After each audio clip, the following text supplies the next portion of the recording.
history as we nominate Vice President Kamala Harris.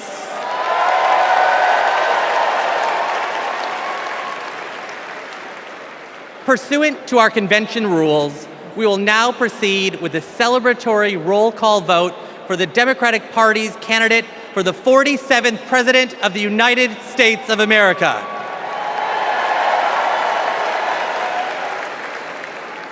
As a reminder, our nomination was made official on August 6th upon the certification of the virtual roll call. This roll call will reflect those results. The chair of each delegation or their designee will report its delegation's voting results for the presidential nomination.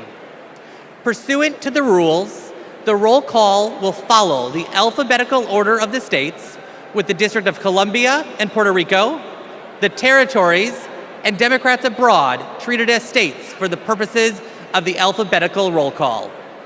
Delegates, are you ready? Let me hear you.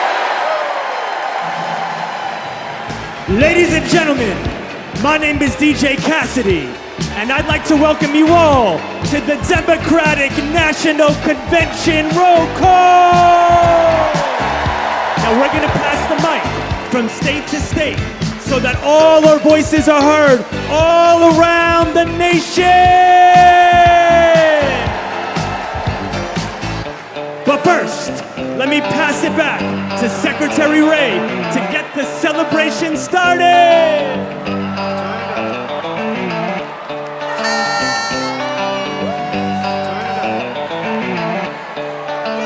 Alabama, how do you cast your votes?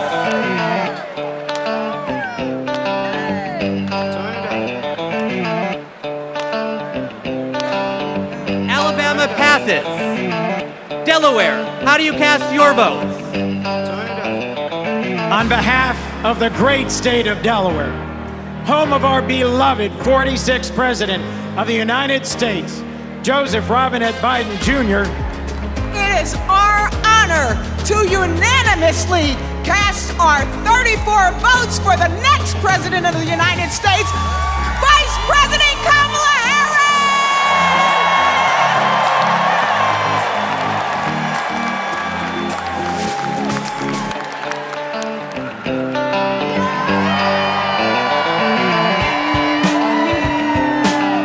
Thank you, Delaware. Alabama, how do you cast your votes? In a letter from the Birmingham jail, Dr. King wrote that progress is not inevitable. We have to fight for it. We have to win it. Kamala Harris will protect the legacy and the progress that we've made by our forefathers and our foremothers, and she will advance it. She will safeguard our freedom to vote by passing the John Robert Lewis Voting Rights Advancement Act. She will fight for freedom and opportunity and build an economy that works for everyone. So, from Huntsville to Mobile, from the Black Belt to the Wiregrass, from the historic civil rights cities of Birmingham, Montgomery, and my hometown of Selma, from the people who brought us the Voting Rights Act and the Civil Rights Act, the proud, great state of Alabama proudly cast 56 votes for the first Black woman President of the United States of America, Kamala Harris, and the next Vice President, Tim Walz.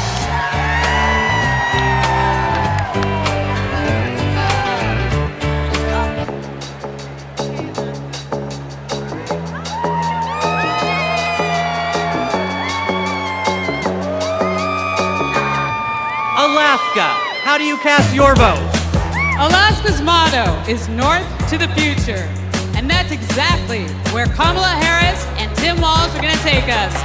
A future full of opportunity for everyone. As a teacher, a union member, and a proud Black woman, it is my honor to cast Alaska's 19 delegates for the next President of these United States, Kamala Harris.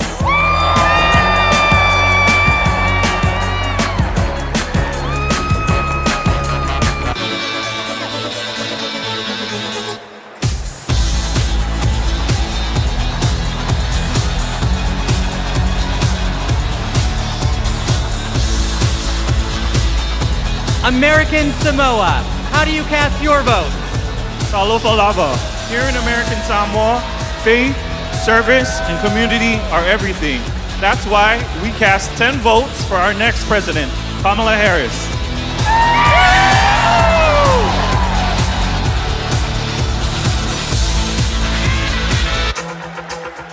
Now, once again, my name is DJ Cassidy, and this is the DNC Roll Call. So let's pass the mic around the nation.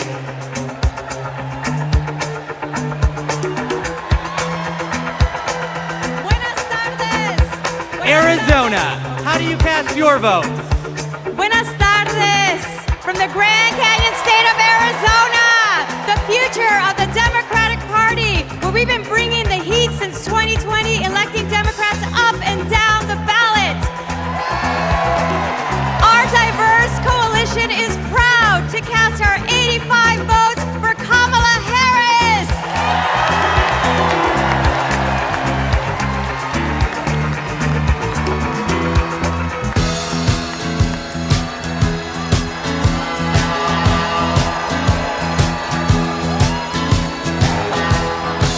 Arkansas, how do you cast your vote?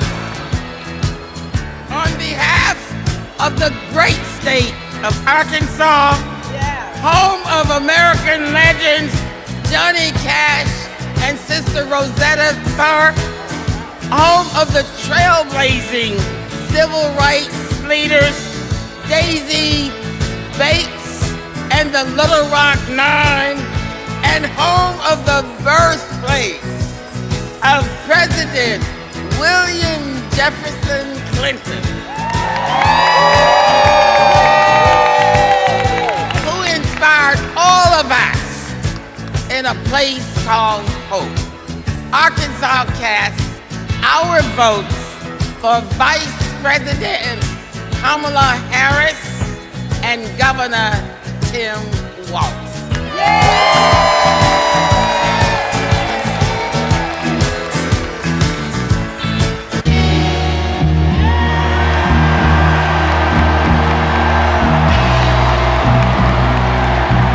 California, how do you cast your vote?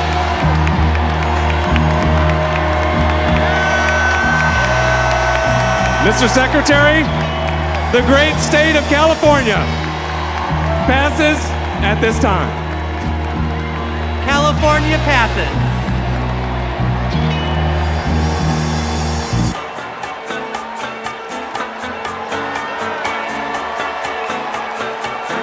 Colorado, how do you cast your vote? Mr. Secretary, in Colorado, we know how to climb mountains, and we're going to make sure Kamala Harris and Tim Walz reach the summit and win this election. Colorado proudly casts its votes for Kamala Harris. Giddy up!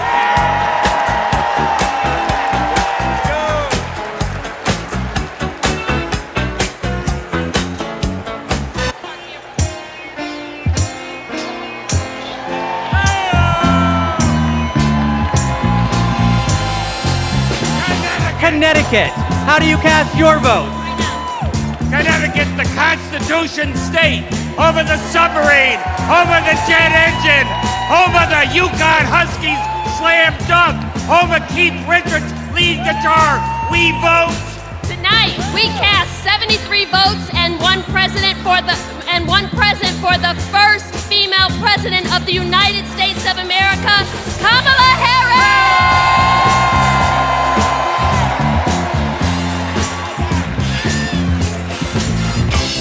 Now we're passing the mic all around the world tonight. So let's join together. Here we go, here we go, here we go, let's go!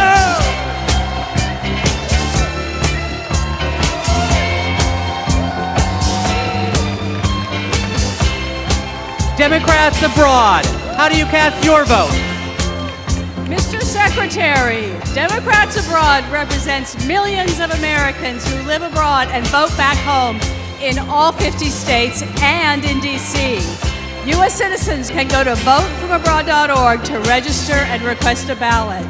On behalf of our large, diverse community, we joyfully cast 21 votes for Kamala Harris!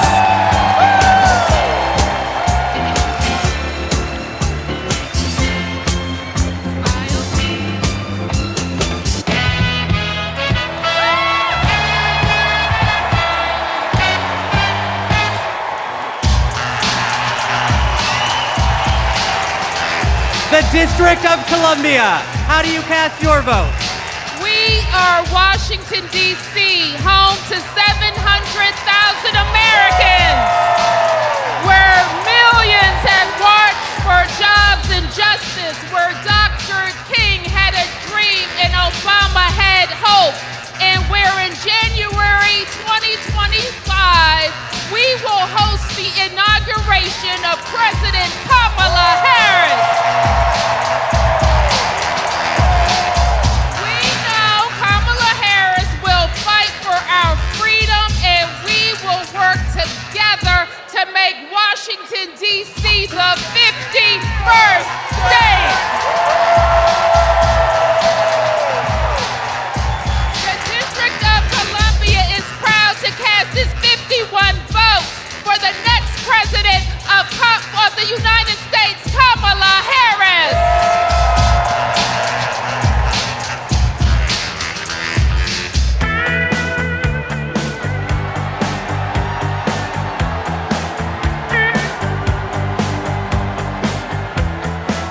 Florida, how do you cast your vote?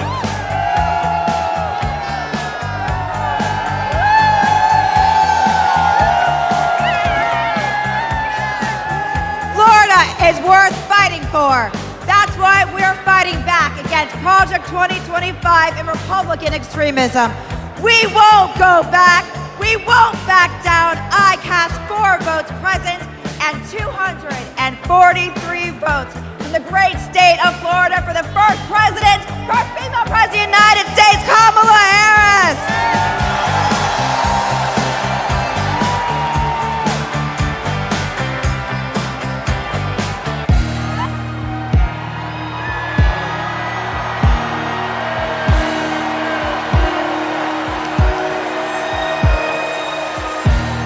Georgia, how do you cast your vote?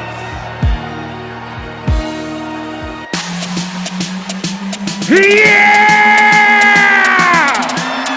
Ladies and gentlemen, we are here tonight to officially nominate Kamala Harris for president. 5, get loud, another round of shots. DNC, turn out for what? Turn out for what? Hey, turn out for what? Yeah! Turn out for what? Let's go, let's go! Turn out for what? Hey, everybody get your hands up! Hey, everybody get your hands up! Hey, everybody get your hands up! Now, say, we're not going back! We're not going back! We're not going back! We're not going back! VP Harris! Coming to wall! VP Harris! Giving the wall! Hey!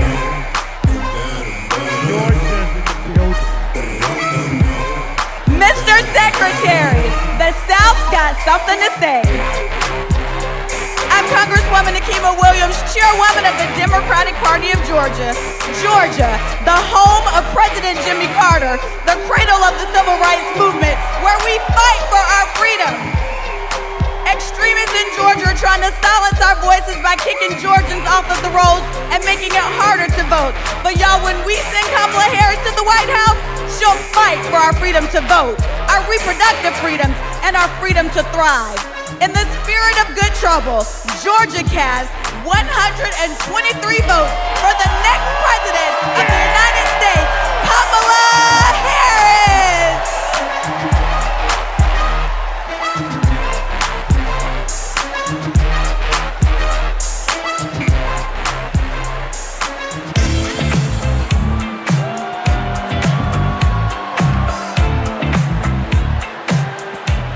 Guam, how do you cast your vote? Hafaday Todo Centro. I am Governor Lujan Grisham, the first female governor of our beautiful island of Guam. The home of the indigenous Chamorro people. And where America's day begins. And we proudly cast our 12 votes to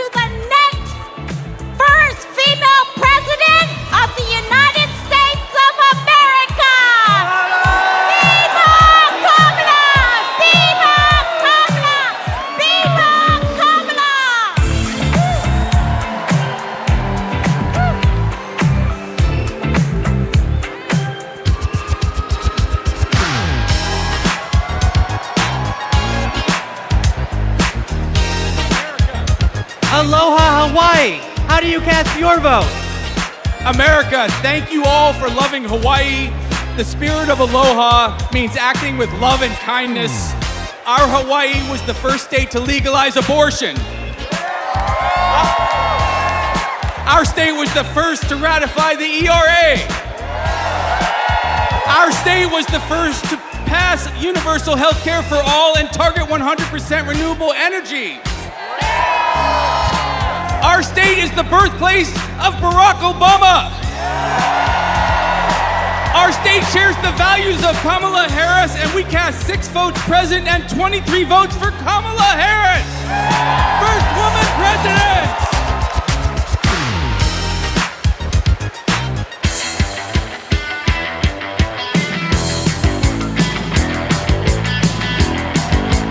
Idaho, how do you cast your vote? Republicans ripped away our reproductive freedoms. The Idaho Democrats are mounting our comeback. For the first time in decades, we're running in every legislative district. We are not going back. Idaho cast 27 votes for Kamala Harris.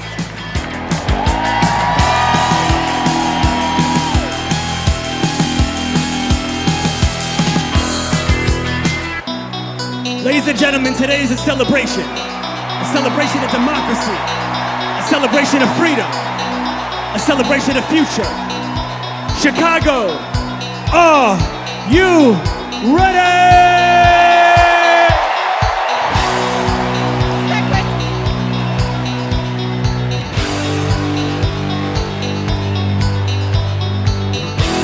Our convention host, Illinois, how do you cast your vote?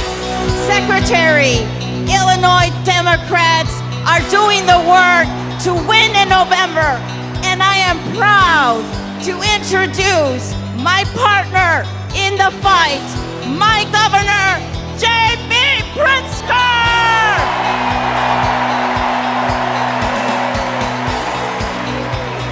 The great state of Illinois, the prairie state, home of President Barack Obama, the birthplace of skyscrapers and the adopted home of Superman, the cornerstone of the Midwest Blue Wall, the first state to ratify the 13th Amendment ending slavery, and the 19th Amendment granting women the right to vote. Illinois casts 1 vote present and 176 votes for the next President of the United States, future Madam President Kamala Harris.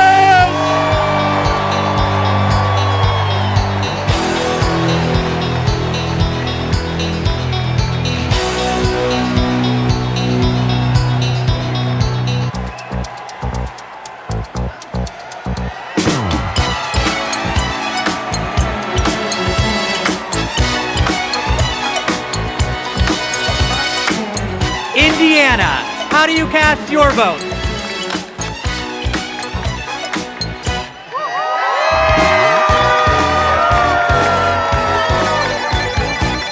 Indiana welcomed me into its heart.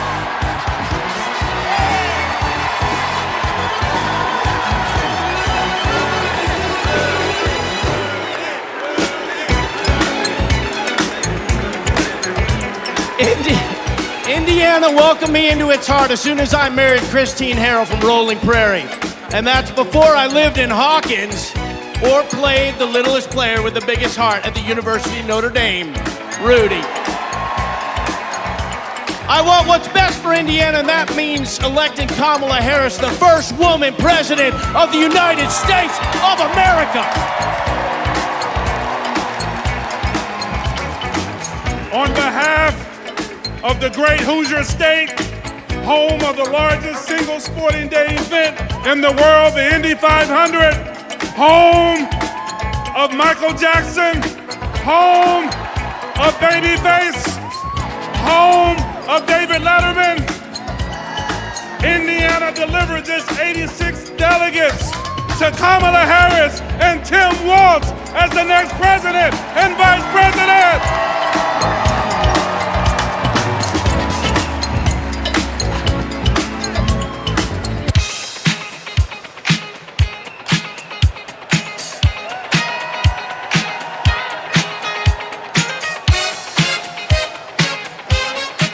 Iowa, how do you cast your vote? Thank you, Mr. Secretary. The tall corn state of Iowa, the state that launched Barack Obama on his way to the presidency, the state that put education on its state quarter, and the state that feeds and fuels the world, casts one vote absent and 45 votes for the next president of the United States of America, Kamala Harris.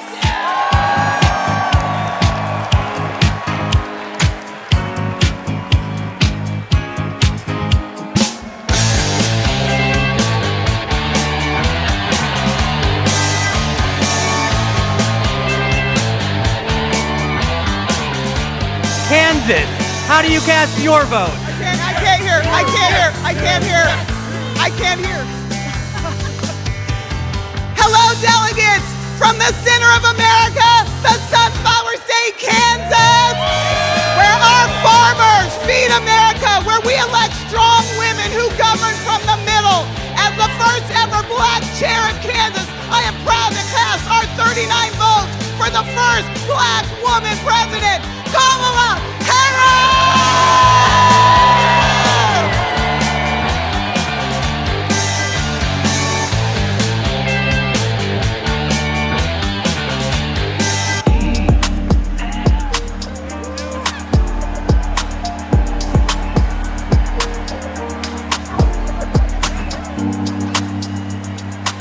The Commonwealth of Kentucky, how do you cast your vote?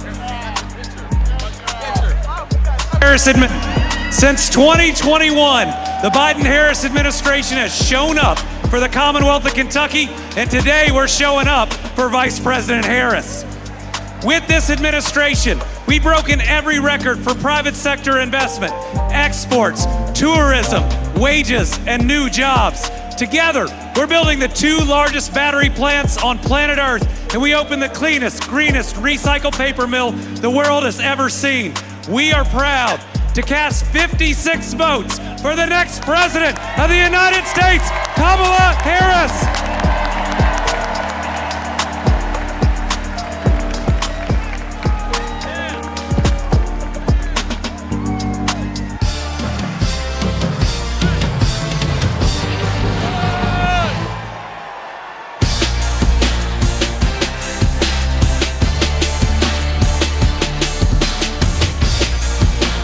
Louisiana, how do you cast your votes?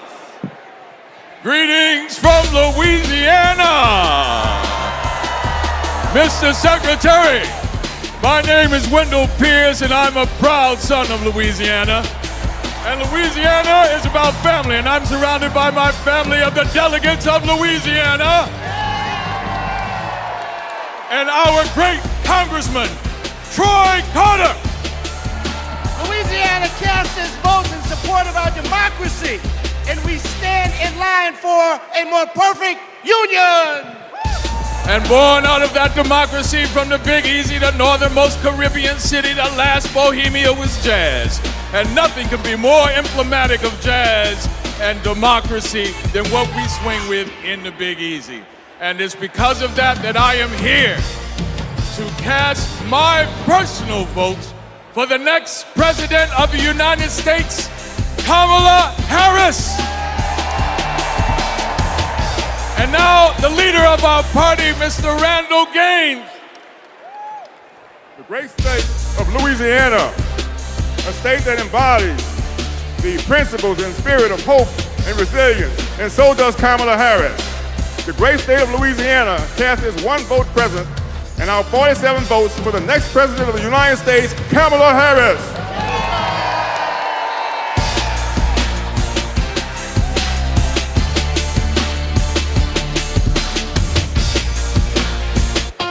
Ladies and gentlemen, we're halfway there. Are you ready?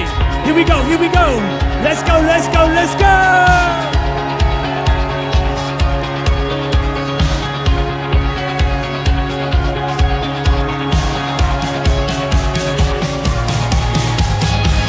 Next up is Maine.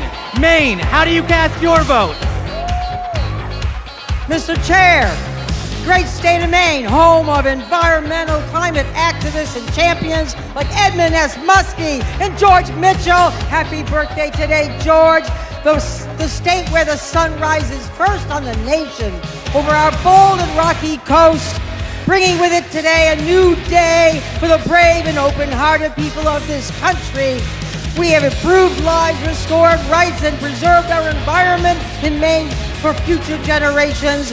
Maine leads, and as Maine goes, so will go the nation.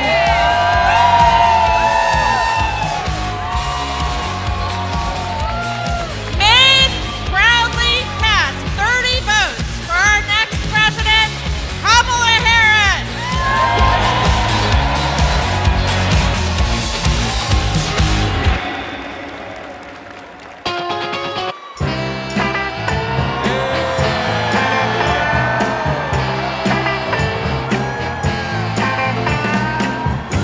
Maryland, how do you cast your vote? We are Maryland!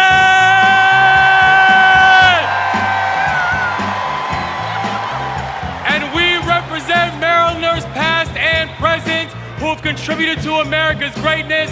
We are the birthplace of Harriet Tubman.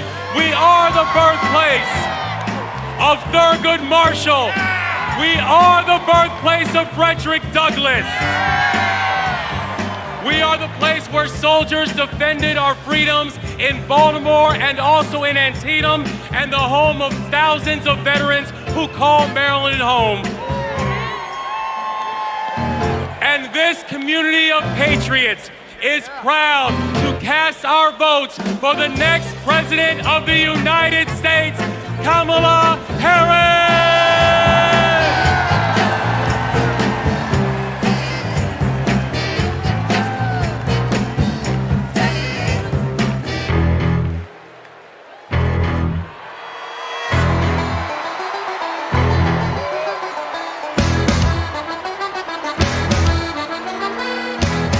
The Commonwealth of Massachusetts, how do you cast your vote? Mr. Secretary, the people of Massachusetts know something about making history. The first Thanksgiving in Plymouth, the first public school, the first public library where we don't ban books. Health care for all, and the first shots fired in our revolution. And we are proud, as the Commonwealth of Massachusetts, to make history once again. Mr. Secretary, Massachusetts counts 116 votes, all of our votes, for Kamala D. Harris for the office of President of the United States.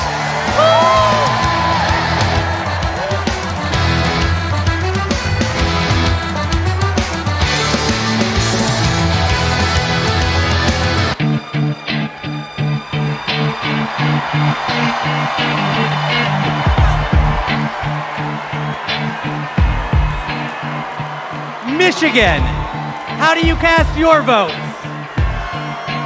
Good evening from the Great Lakes State. I'm Michigan Democratic Party Chair Lavora Barnes.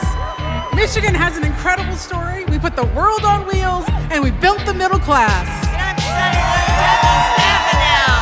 We are getting things done in Michigan in 2022. We flipped our state House of Representatives for the first time in 40 years. We're getting it done in Michigan. And I'm Governor Gretchen Whitmer. We cut taxes. We protected freedoms. We brought manufacturing home, and we know how to win. This November, we're origin together. Michigan cast three President. 25 votes for our next president, Kamala Harris.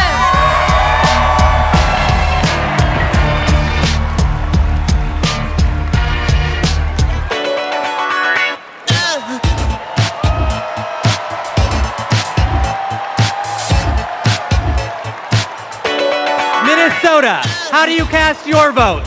Mr. Secretary, the great state of Minnesota, home of Vice President Hubert Humphrey, Vice President Walter Mondale, and the next Vice President of the United States, Tim Walz.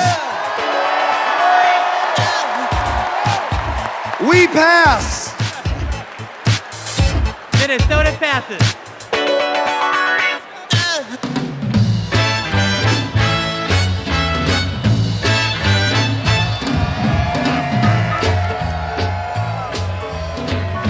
Mississippi, how do you cast your votes?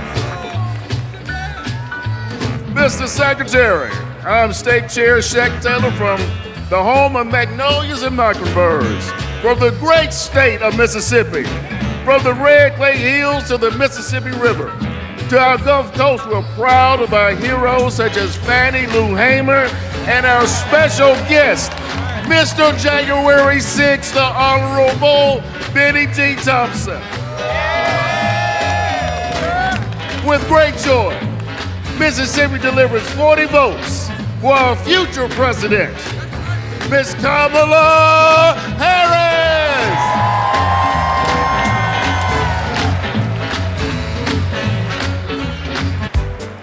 Now tonight is a celebration of love, a celebration of life.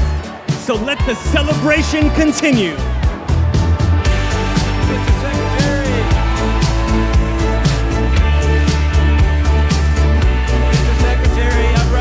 Missouri, how do you cast your vote?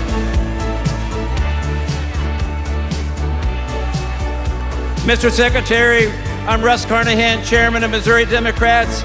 We're home to Super Bowl champion Kansas City Chiefs. We are home to common sense leaders like President Truman, Senators Eagleton, Carnahan, McCaskill, and we will fire Josh Hawley and hire Marine veteran Lucas Coons. Our voters will reclaim reproductive freedom. Kamala Harris has sent a lightning bolt of energy and hope across this country, and we proudly cast 2 votes present and 68 votes for Kamala Harris and our Midwestern friend, Tim Walz.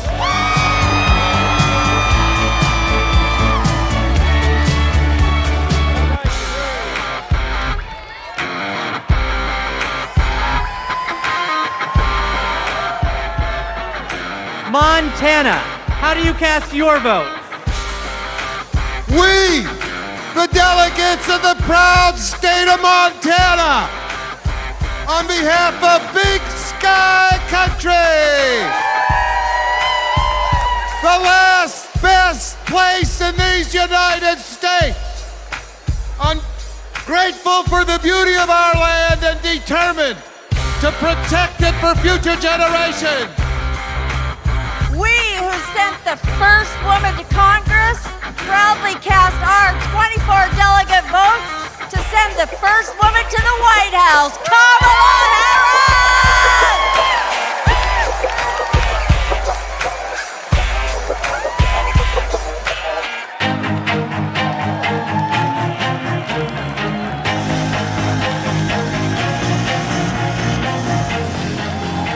Nebraska, how do you cast your vote?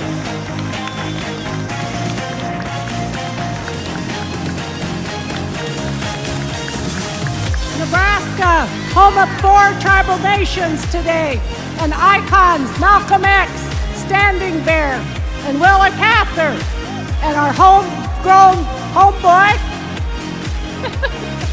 Tim Walz. And the quality of life capital of the country, Lincoln, capital of Husker Nation, where the Biden-Harris team and unions are rebuilding the heartland.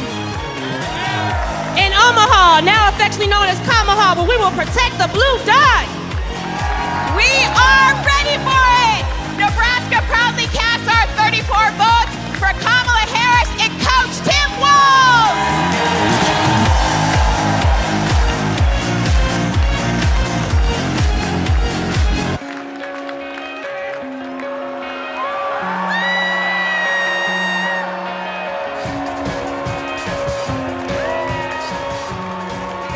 Nevada, how do you cast your vote? survivor of the largest mass shooting in modern American history, I'm voting for Kamala Harris because America is done running from gun violence. No more pretending books are more dangerous to second graders than assault rifles. No more stolen lives. No more silent streams. No more shattered families. As Vice President, she helped pass the nation's first significant gun safety law in 30 years. Nevada is the battle-born state, and Kamala Harris was born for this battle! Now our chair, Danielle Moreno. Nevada is the most diverse battleground state in the country, home of the late, great Senator Harry Reid, the only Latina ever to serve in the U.S. Senate, Catherine Cortez Masto, and we are the first and only women-majority state legislature. As Nevada's first black woman chair, I proudly deliver the Silver State's 48 votes for the next president of the United States of America, Kamala Harris.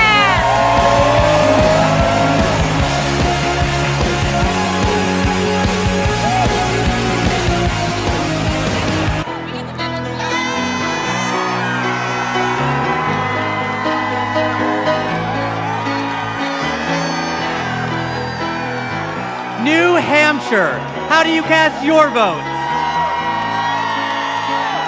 Good evening. My name is Joanne Dowdell from the great state home of the nation's first primary, New Hampshire, where we stand granite strong. We are so proud of the many women throughout our state committed to building a future of opportunity and trailblazing the way for all of us. And now it is my pleasure to introduce our youngest delegate, Aliana Hope Manzour.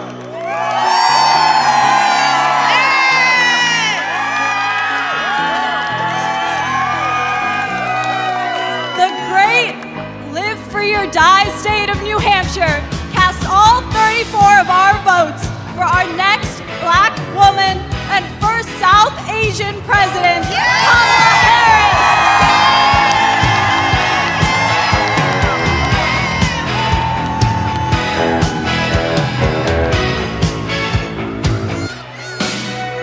Today we come together as one nation, under one groove.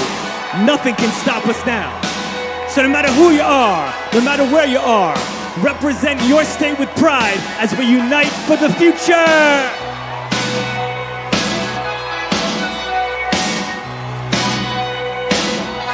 New Jersey, how do you cast your vote? Everybody, I'm Governor Phil Murphy. We're from Jersey, baby, and you're not. In the Great Garden State, we care about protecting women's rights and lifting up vulnerable communities. That's what we mean when we say the Great Garden State. My name is Dr. Joey Perella, pronouns she, her, hers.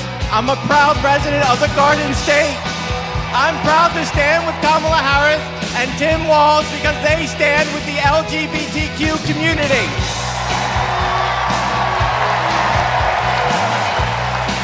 It's time to turn the page on Trump.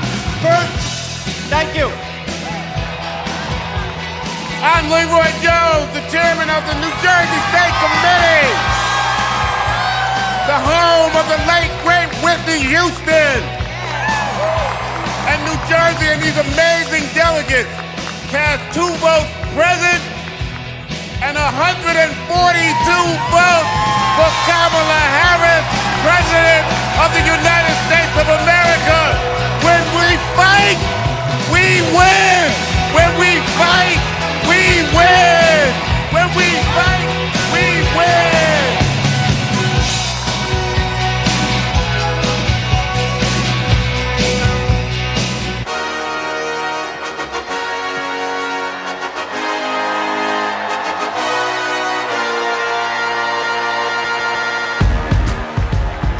New Mexico, how do you cast your vote?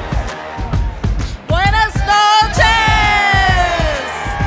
Chair Jessica Velasquez here with our delegates from the land of enchantment, the great state of New Mexico, where we live our family values, respect women, love our land, our water, our blue skies, our green chili, and our sunsets. We are proud to cast 45 votes for Kamala Harris and Tim Walz.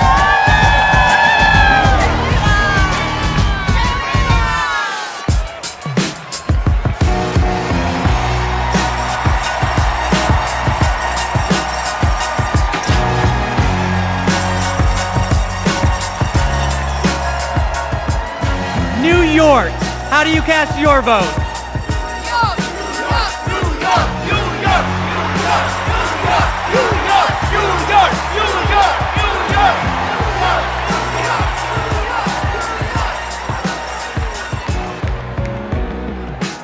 Mr. Secretary, my name is Henry Garrido.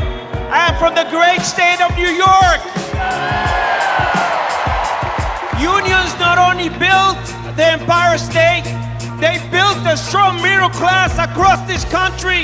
That is why I'm so proud to introduce the governor of the greatest labor state of the country, Governor Kathy Hochul.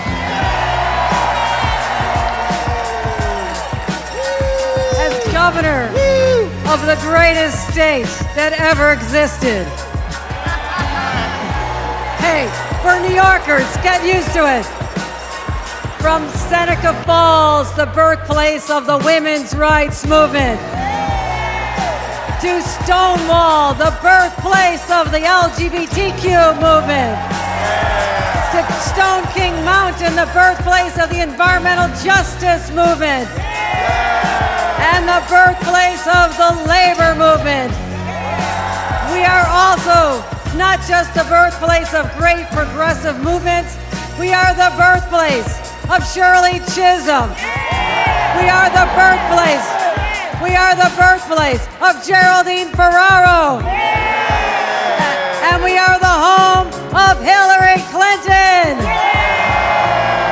And that's why, as the first woman governor of New York, I am so proud to cast 298 votes to make Kamala Harris the first female president of the United States of America.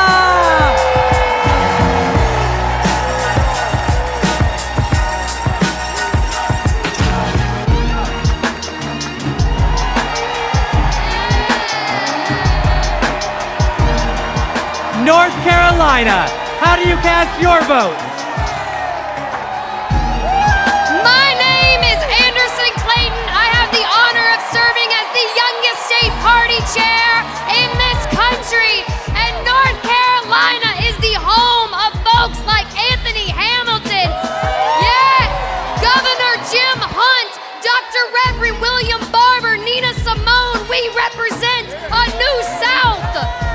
And we are proud to be that again this year by electing Josh Stein, Allison Riggs, Wesley Harris, Anita Earls, and everyone else that's on our ballot this year. We are going to make sure that we put Democrats on the ballot and in people's hearts and minds. North Carolina gives 131 votes to the phenomenal Kamala Harris.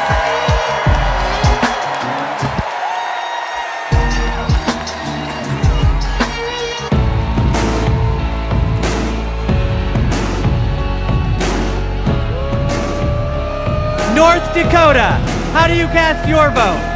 Mr. Secretary, the Democrats of North Dakota, the Peace Garden State, are proud to cast our 17 votes for Vice President Kamala Harris and the best neighbor you could ever hope to have, Governor Tim Walz, for President and Vice President of the United States of America. Let's go!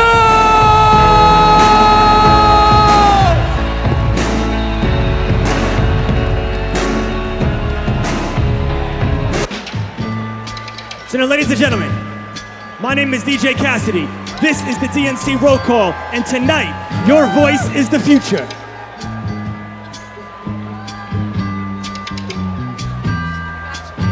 Northern Mariana Islands, how do you cast your votes?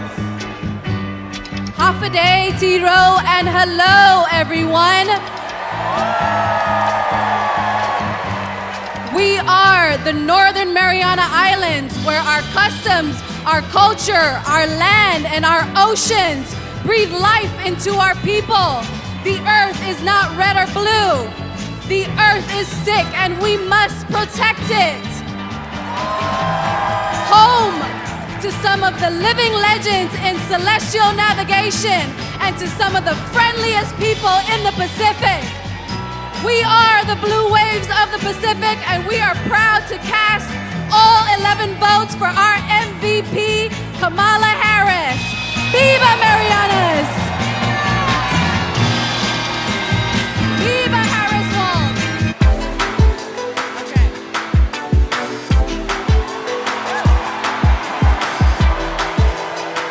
Ohio, how do you cast your vote?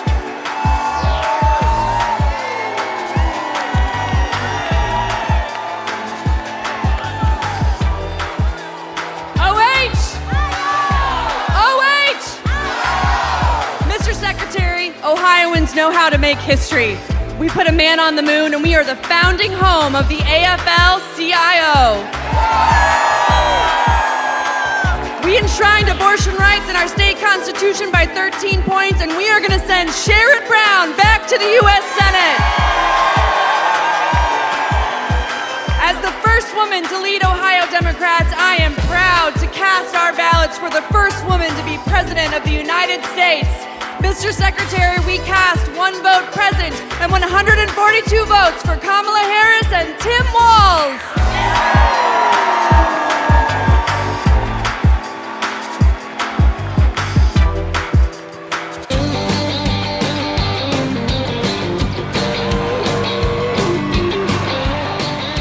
Oklahoma, how do you cast your vote?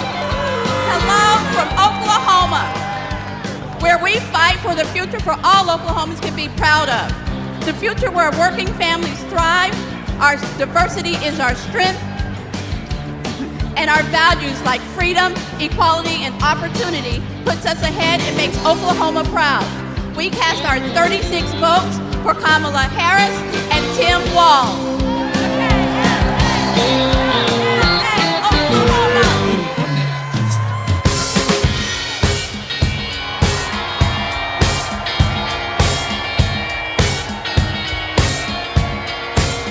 Oregon, how do you cast your vote?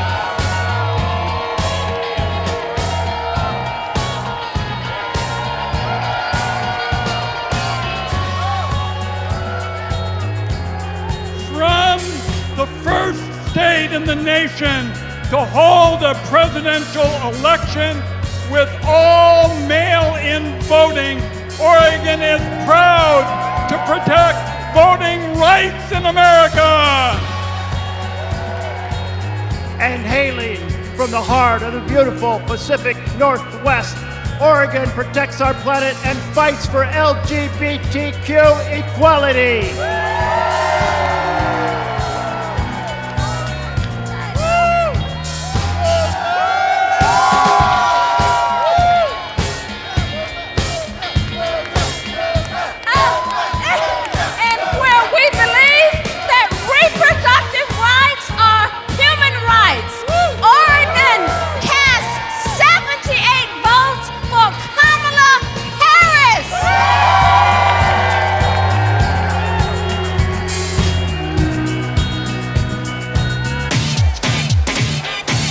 Party people in the place to be. We're now passing the mic at the DNC. It goes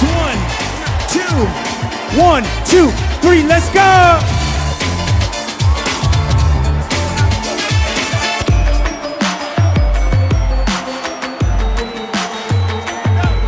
The Commonwealth of Pennsylvania, how do you cast your vote? Let's go, Pennsylvania, let's go! My name is Mayor DeJuan Walker from the great city of Aliquippa, Beaver County. My city is a city of legends. the only high school in America with 3 Hall of Famers. I took this seat in 2009 when my sister was murdered. I wanted to do better. 15 years she's been gone. 12 years this city has been under my watch. I'm grateful for the opportunity to lead my city. I'm grateful for the state of Pennsylvania. God bless everyone in this room. I love this state. Thank you. I'm Governor Josh Shapiro, the proud governor of the Commonwealth of Pennsylvania, the birthplace of democracy, the birthplace of freedom, the greatest Commonwealth of all. And together, Pennsylvania cast 178 votes for the next Madam President of the United States, Kamala Harris, and Vice President Tim Walz.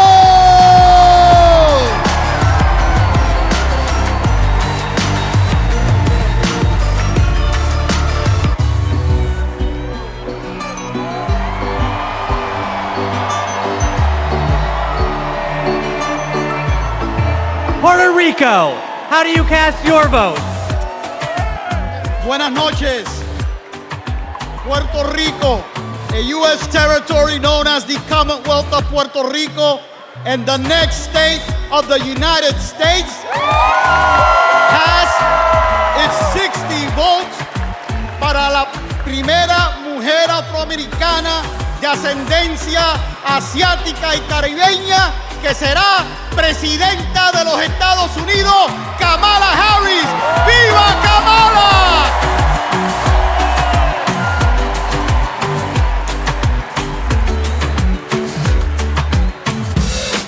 DNC, let's go! Roll call, keep it coming now. Roll call, keep it coming now.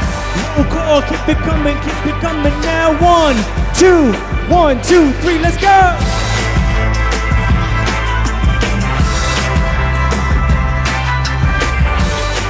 Rhode Island, how do you cast your vote?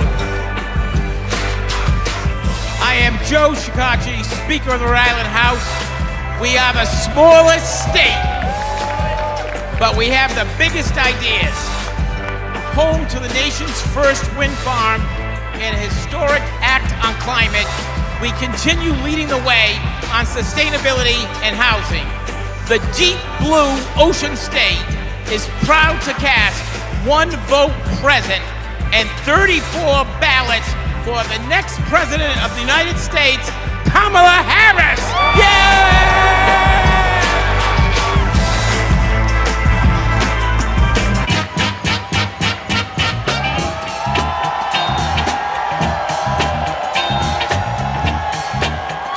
South Carolina, how do you cast your vote?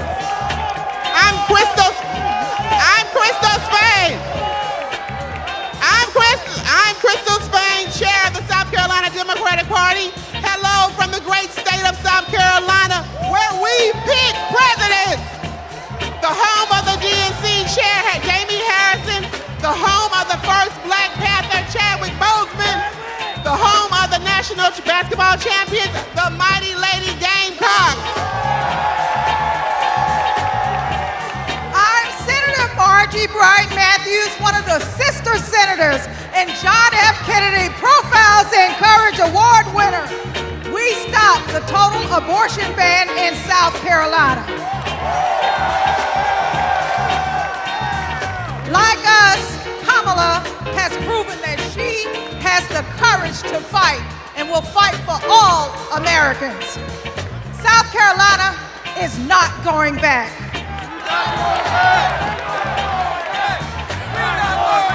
We're going forward on reproductive rights. We're going forward on voting rights. We're going forward against hate crimes.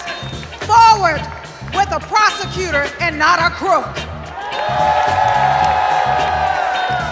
That's why we are proud to cast our 65 delegates for Kamala Harris.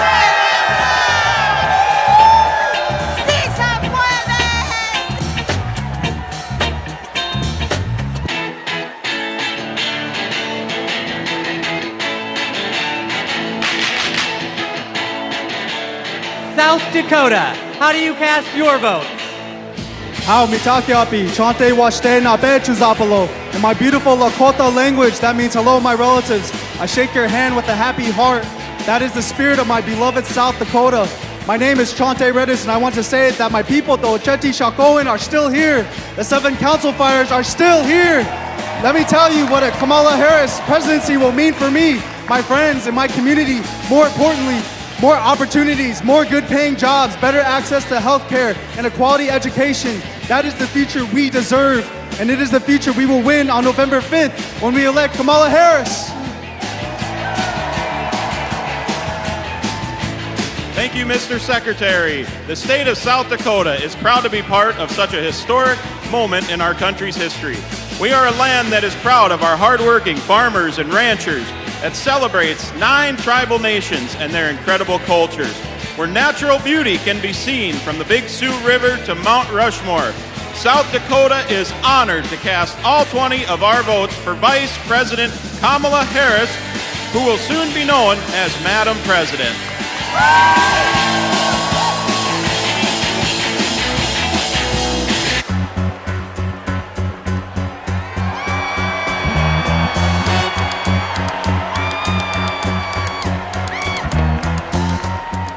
Tennessee, how do you cast your votes? Mr. Secretary, the great state of Tennessee, birthplace of rock and roll, hometown to the blues, the home of 7 HBCUs, and the state that gave women the right to vote. From the bluffs of Memphis to the peaks of Mountain City, the movement for justice rooted in love in Tennessee is still strong. It is a movement where kids are free from gun violence, a movement where women have the right to choose, a movement where working people get access to economic opportunity, a movement where those who have been pushed to the periphery are brought to the center, a movement where those who have been pushed down are lifted up. It is alive in Tennessee because we believe that justice will roll down like waters and righteousness like an ever-flowing stream, which is why we are so proud to have been the first state in the union to have pledged all of our delegates to Kamala D. Harris. We cast 72 votes for the first woman and next president of the United States, Kamala D. Harris.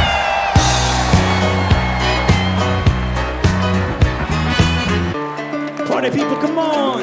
TNC, party people, come on. Roll call, party people, come on. TNC, party people, come on.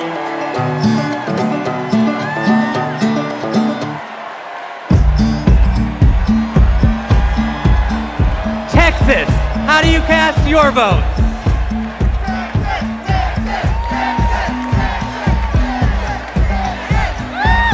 Hello, Chicago! I'm Eva Longoria from Corpus Christi, Texas, home of Selena Quintanilla, and I'm here to introduce native Texan Cecile Richards. I'm proud to be here tonight representing a tradition in Texas of progressivism and my late mother, Ann Richards, the governor of Texas, and passing it on to another great Texas heroine, Kate Cox. I'm Kate Cox, and I love being a mom. I have 2 beautiful children, and my husband and I have always wanted a third. But when I got pregnant, doctors told us our baby would never survive. And if I didn't get an abortion, it would put a future pregnancy at risk. But Trump didn't care. And because of his abortion bans, I had to flee my home. There's nothing pro-family about abortion bans. There's nothing pro-life about letting women suffer and even die.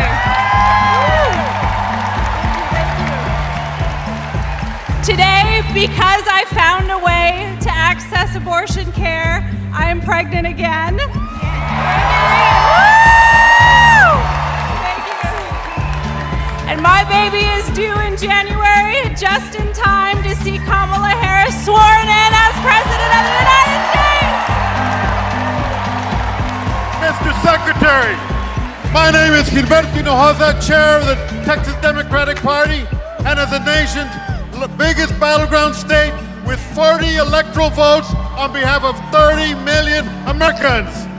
Texas cast 3 votes for president and 263 votes for freedom, for the future, for the first woman to serve as the next president of the United States, Kamala Harris.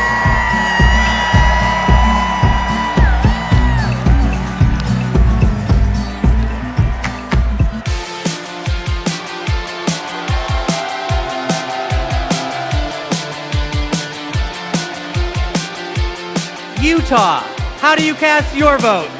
Utah, home of 8 tribal nations, the crossroads of the West, the Beehive State, the host of the 2034 Winter Olympics, the youngest and fastest growing state in the nation, and the next battleground state. Mr. Secretary, we proudly cast 34 votes for Vice President Kamala Harris!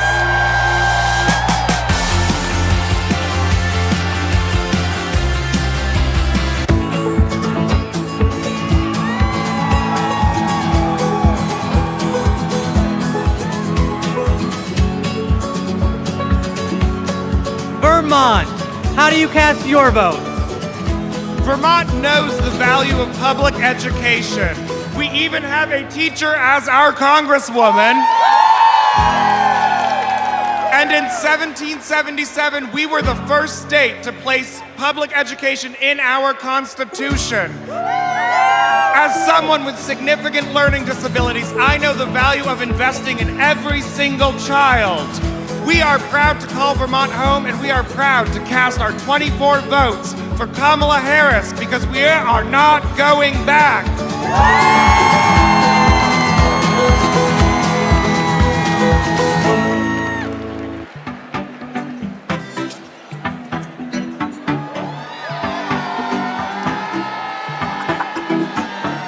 The U.S. Virgin Islands, how do you cast your vote?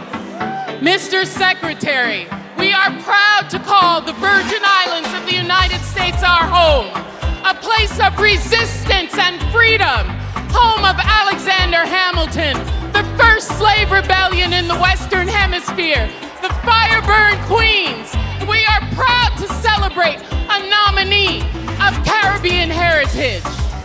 From America's Caribbean, the place where the sun rises first in America, from the place of great liberty and the vacation home of President Joe Biden, the Virgin Islanders are strong, resilient, and committed and passionate to vote for the next President of the United States. All 13 votes to Kamala Harris!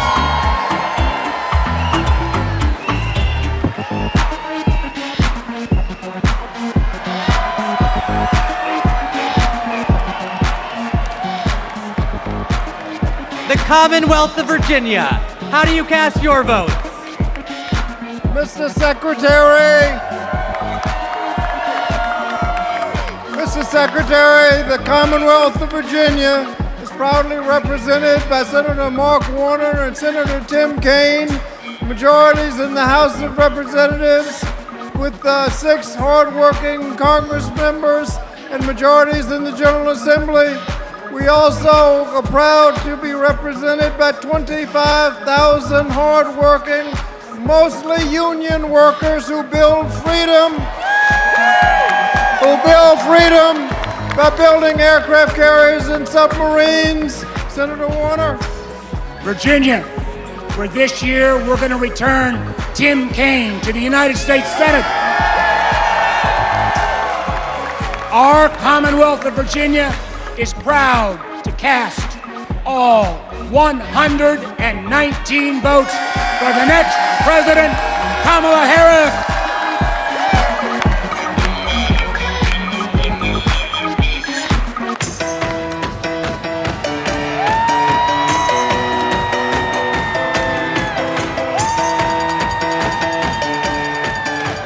Washington, how do you cast your vote?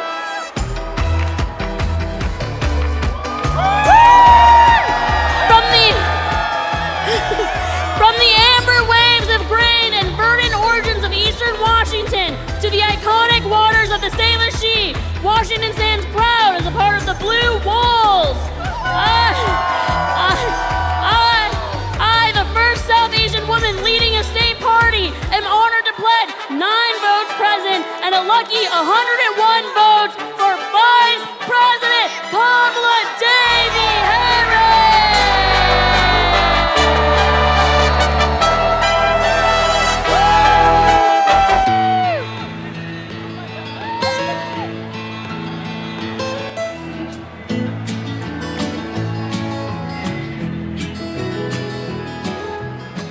West Virginia, how do you cast your votes? My name is Jean Evansmore, and I'm 83 years old. And as such, I am the oldest of the delegates in West Virginia. Most 83-year-olds that I know are spending time with their grandchildren or traveling.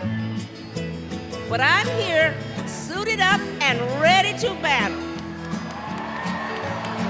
Because I will not, I repeat, I will not let everything I've fought for be taken away by Donald Trump.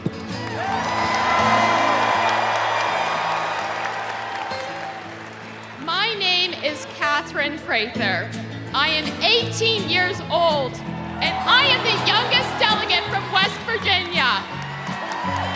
I'm suited up and ready for battle because I will not let my freedoms and my future be taken away by Donald Trump.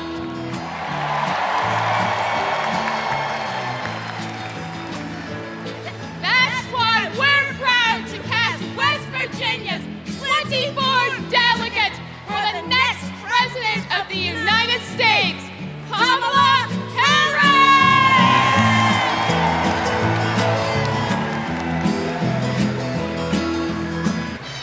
Ladies and gentlemen, my name is DJ Cassidy.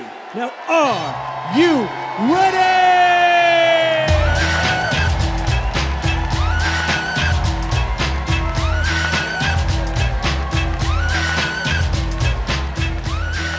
My home state of Wisconsin, how do you cast your vote? Thank you, Badger Jason Ray, for all your good work. As a proud governor of the great state of Wisconsin, we're home of the Green Bay Packers. We're home of the Wisconsin Badgers.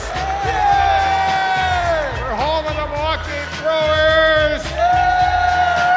And the Milwaukee Bucks, as well as U.S. Senator, our best U.S. Senator, Tammy Baldwin. And our great congressional folks, Gwen Moore and Mark Pocan. I'm here because I'm jazzed as hell to announce that Wisconsin cast 1 vote present and 94 votes for where are we at? Got me going here. Former Wisconsinite, former state, oh my God. We love you, Jody! We love you, Jody! 94 votes for.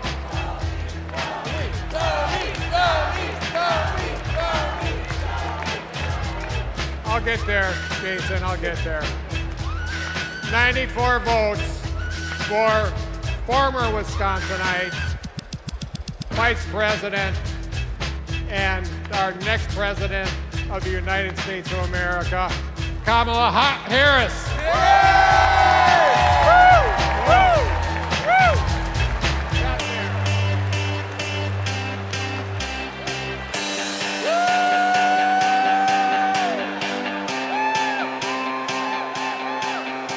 Wyoming, how do you cast your vote?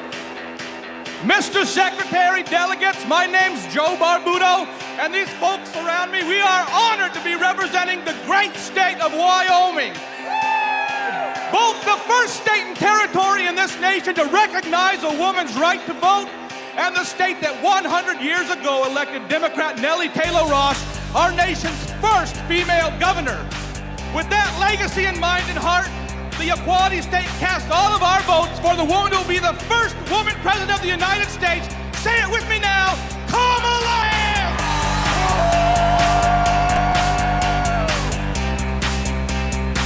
All right. Good job.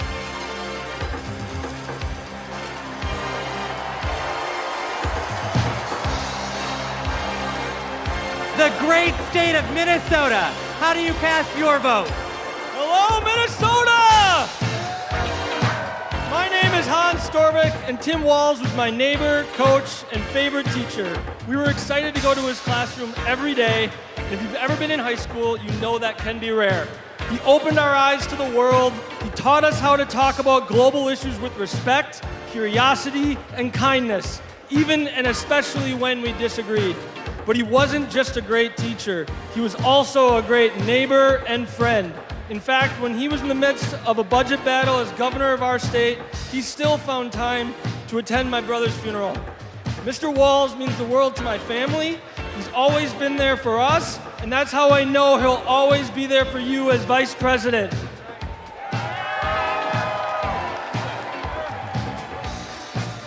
Thank you, Hans. Minnesota, let me hear you. There you go. 14 years in the National Football League taught me a lot about leadership. A good leader cannot be selfish. He has to look out for his team. Coach Walsh is unselfish as they come. He has led Minnesota with honesty and integrity. And in November, Minnesota is going to send Tim Walz and Kamala Harris to the White House. Let's go! I'm Amy Klobuchar, the senator from the great state of Minnesota, where nearly everyone votes and purple reigns. And I'm Tina Smith from the great state of Minnesota, the home of the next Vice President of the United States, Tim Walz.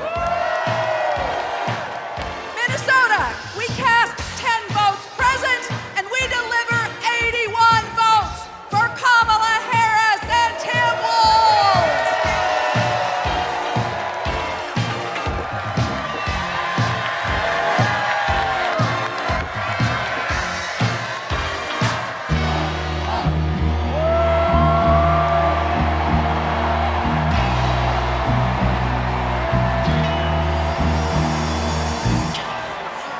The great state of California. How do you cast your vote? My name's Governor Gavin Newsom. From the great state of Nancy Pelosi. I come from a state, like our nation, of dreamers, of doers, of entrepreneurs, of innovators, that prides itself on being on the leading and cutting edge of new ideas. California is the most diverse state in the world's most diverse democracy. And we pride ourselves on our ability to live together and advance together and prosper together across every conceivable and imaginable difference. But the thing we pride ourselves most on is that we believe the future happens in California first.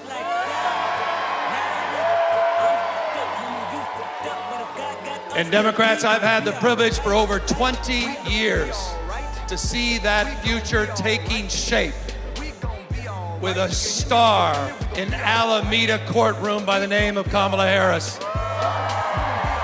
I saw that star fighting for criminal justice, racial justice, economic justice, social justice. I saw that star get even brighter as Attorney General of California, as a United States Senator, and as Vice President of the United States of America. Kamala Harris has always done the right thing. A champion for voting rights, civil rights, LGBTQ rights, the rights for women and girls. So Democrats and independents, it's time for us to do the right thing, and that is to elect Kamala Harris as the next president of the United States of America.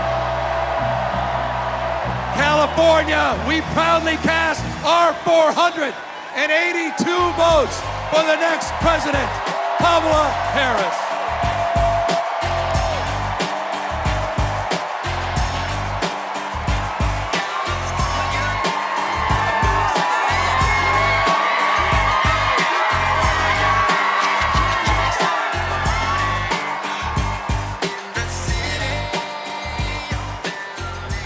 Thank you to everyone who participated in our celebratory roll call.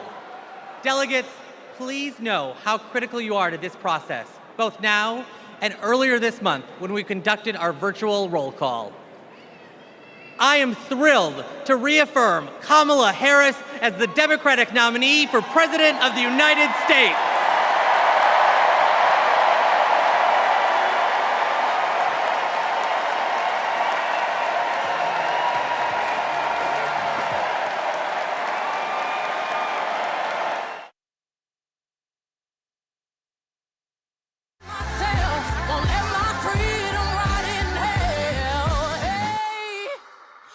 Keep on running, cause the winner don't quit on themselves.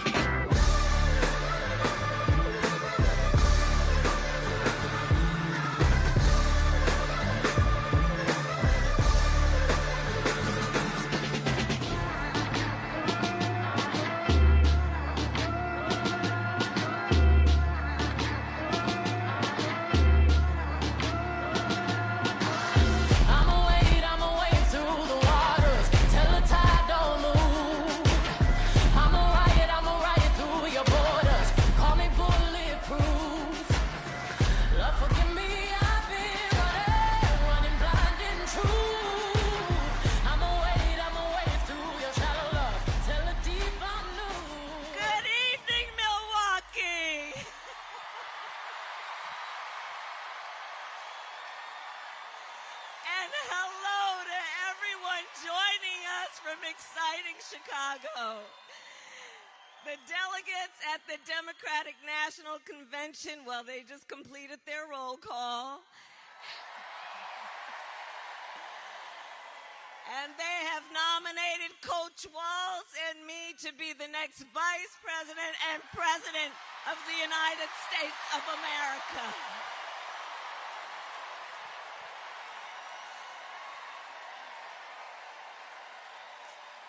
And I thank everyone there and here for believing in what we can do together. We are so honored to be your nominees. This is a people-powered campaign, and together we will chart a new way forward. A future for freedom, opportunity, of optimism and faith. So to everyone in Chicago and across America, thank you. Thank you. Thank you.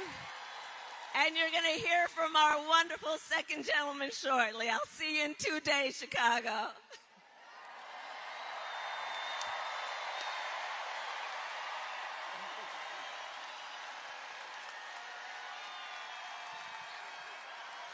Hey, Milwaukee!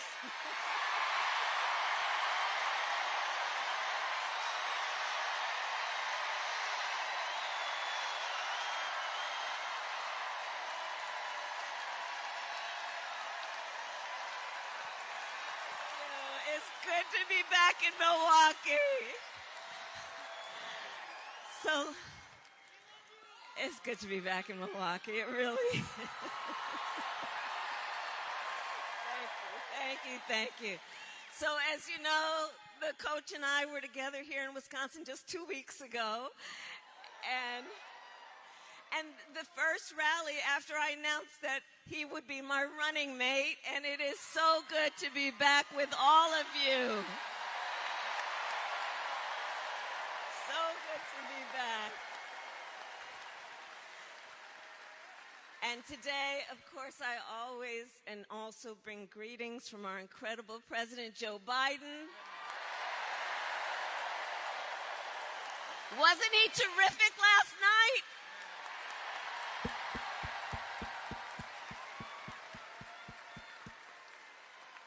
And I know we are all deeply grateful for his lifetime of service to our nation. Thank you, Joe.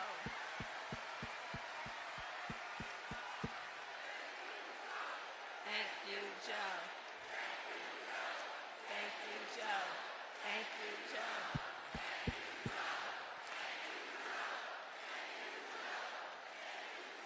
So, Wisconsin, we have 77 days until the election. 77 days. And look, we know this is going to be a tight race until the very end. We have some hard work ahead of us. We have hard work ahead of us, but we like hard work. Hard work is good work.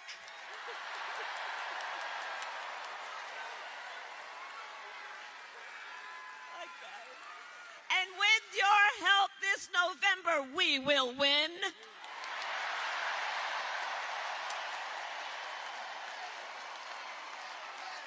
We'll win. We will win. We will win.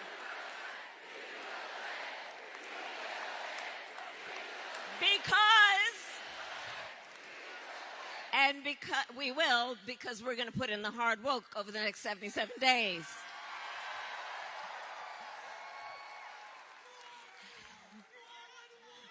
No, we haven't already won. 77 days of work to do, my friends. So listen, make no mistake. As we all know, this campaign is not just about us versus Donald Trump.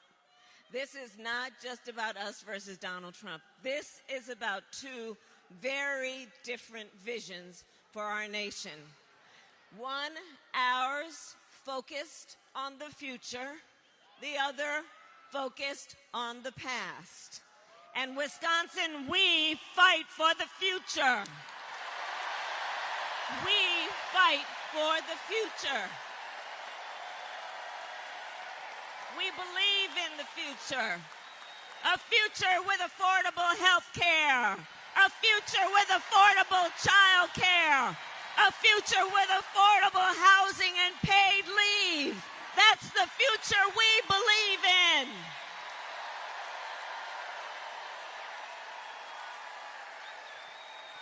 We believe in a future where we build an opportunity economy, where every American has the opportunity to own a home, start a business, and build wealth, including intergenerational wealth.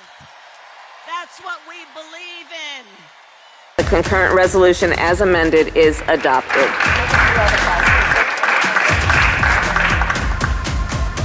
The Vice President votes in the affirmative, and the motion to proceed is agreed to. On this vote, the yeas are 50, the nays are 50. The Senate being equally divided, the Vice President votes in the affirmative, and the bill, as amended, is passed.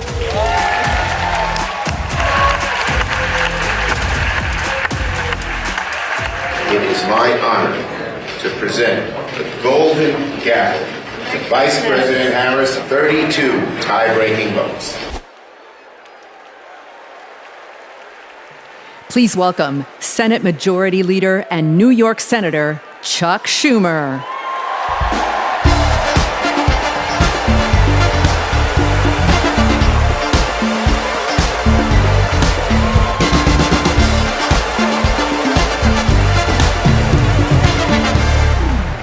Everybody, wasn't that a great roll call? Now just let me hear you if you're ready for President Kamala Harris. Friends, we're here to talk about one thing, tomorrow, and building a better tomorrow for all Americans. This November, we can choose a brighter, a fairer, a freer future, or we can relive the dark night of Trump's American carnage. Only one candidate will move America forward, Kamala Harris. Vice President Harris has been the best partner Senate Democrats could ever have asked for. Under her and President Biden's leadership, Senate Democrats lowered prescription drug prices and created millions of good-paying American jobs. I worked with Kamala Harris when she was Senator Harris. I saw a leader who was fearless, who stood up for middle-class families like the one she was raised in, who focused on things that really mattered. Helping parents raise their kids, safe neighborhoods, safe schools, and building an opportunity economy that gives everyone a shot at the American dream. She will lead America forward into a brighter future, but she can't do it alone. She needs a Democratic majority in the Senate of the United States. Now, my friends, 2 years ago, the naysayers said Senate Democrats stood no chance in the midterms. I told them, just you wait. We're going to keep the Senate and maybe pick up a seat or two, and that's exactly what happened. Well, ladies and gentlemen, my good friends at this convention, I am telling all of you now, we're going to hold the Senate again, and we're poised to pick up seats.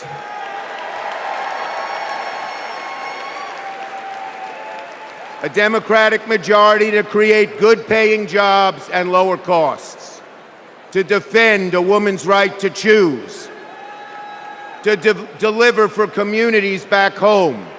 Our senators are doing it, like Jackie Rosen, delivering high-speed rail for Nevada, John Tester, bringing high-tech jobs to Montana, and Bobby Casey and Sherrod Brown and Tammy Baldwin and Martin Heinrich fixing bridges in Pennsylvania and Ohio and Wisconsin and New Mexico. We also have amazing candidates. Ruben Gallego, Angela Alsobrooks, Andy Kim, Alyssa Slotkin, Lisa Blunt, Rochester, Colin Allred, Debbie Mucarsel-Powell, and folks, listen to this. More than half of our candidates are candidates of color. We're making the Senate look like America. Now let's compare that with Senate Republicans. Senate Republicans pretend to care about middle-class families, but they voted no on expanding the child tax credit, and J.D. Vance didn't even show up to vote. Senate Republicans pretend to care about the border, but they voted no on the strongest border bill in a decade. Republicans tend to care about freedom, but they voted no on a woman's right to choose. No to safeguard IVF. No to birth control. That is just a taste of their extreme agenda. Is that what we want for America? Do we want a Republican Senate that assaults reproductive freedoms? Do we want a Republican Senate that cuts taxes for the rich, rigs the game for big oil and big pharma? Well, folks, the choice is ours. Now, let me close on a personal note. As the highest-ranking Jewish elected official in American history, I want my grandkids and all grandkids to never, never face discrimination because of who they are. But Donald Trump, this is a guy who peddles anti-Semitic stereotypes. He even invited a white supremacist to Mar-a-Lago. And unfortunately, his prejudice goes in all directions. He fuels Islamophobia and issued a Muslim ban as president. Tonight, folks, I am wearing this blue square to stand up to anti-Semitism, to stand up to all hate. Our children, our grandchildren, no matter their race, no matter their creed, their gender or family, deserve better than Donald Trump's American carnage. So, are you ready to make sure Donald Trump never, ever gets near the White House again? So let's elect Kamala Harris, Tim Walz, and a Democratic majority in the Senate and keep the torch of freedom burning bright for generations to come. On to victory in November.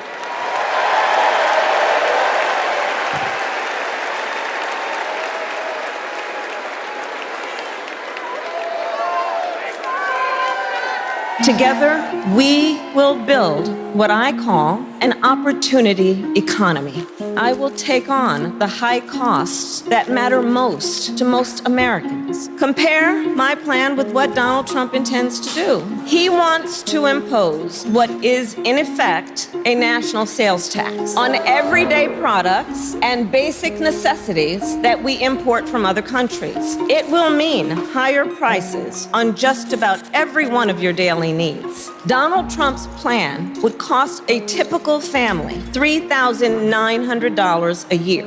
He wants to repeal the Affordable Care Act, which 45 million Americans rely on for health care. He plans to give billionaires massive tax cuts year after year. And he plans to cut corporate taxes by over $1 trillion. That if you want to know who someone cares about, look who they fight for.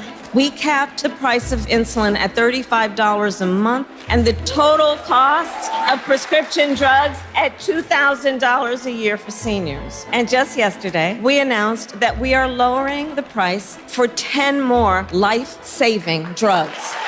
As president, I will work to build the housing we need, and by the end of my first term, we will end America's housing shortage by building 3 million new homes and rentals that are affordable for the middle class. More than 100 million Americans will get a tax cut by restoring the Earned Income Tax Credit and the Child Tax Credit, through which millions of Americans with children got to keep more of their hard-earned income.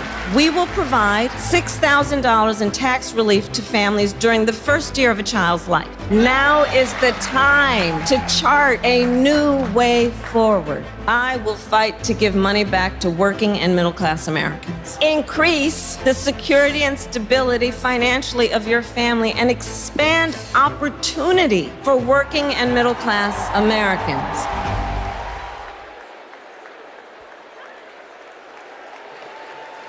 Please welcome Vermont Senator Bernie Sanders.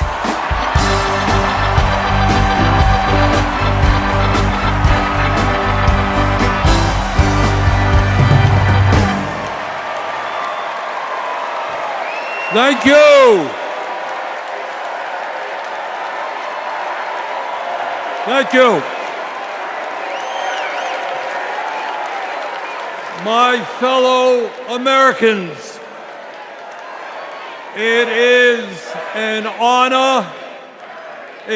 honor to be with you tonight because we're laying the groundwork for Kamala Harris to become our next president. And let me tell you why that is so important. I want you all to remember where we were 3.5 years ago. We were in the midst of the worst public health crisis in 100 years and the worst economic downturn since the Great Depression. 3,000 Americans were dying every day, and our hospitals were overwhelmed with COVID patients. All across the country, businesses were shutting down. Unemployment was soaring. Workers were losing their health insurance. Schools were closing. State and city budgets were running out of money. People were being evicted from their homes. Children in America were going hungry. That was the reality the Biden-Harris administration faced as they entered the Oval Office.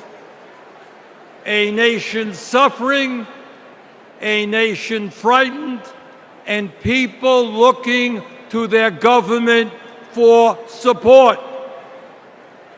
And within 2 months of taking office, our government did respond.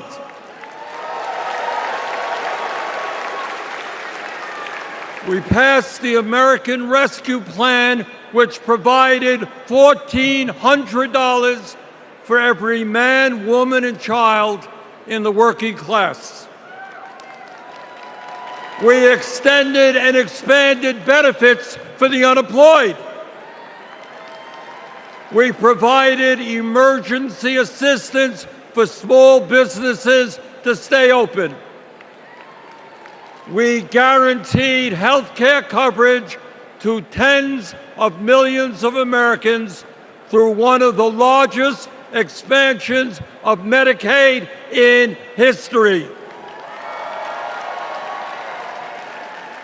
We provided rent relief and mortgage assistance, which prevented tenants and homeowners from being evicted.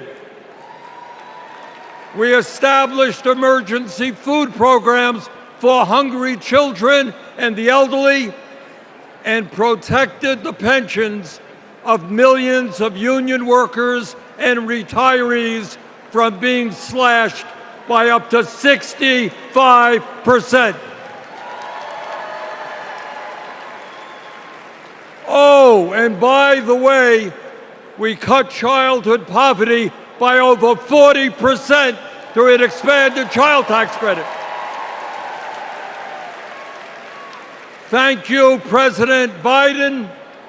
Thank you, Vice President Harris. Thank you, Democratic Congress.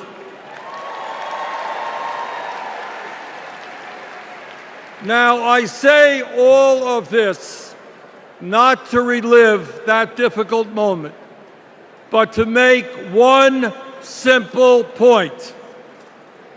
When the political will is there, government can effectively deliver for the people of our country. And now we need to summon that will again, because too many of our fellow Americans are struggling every day to just get by, to put food on the table, to pay the rent, and to get the health care they need. Brothers and sisters, bottom line, we need an economy that works for all of us, not just the billionaire class.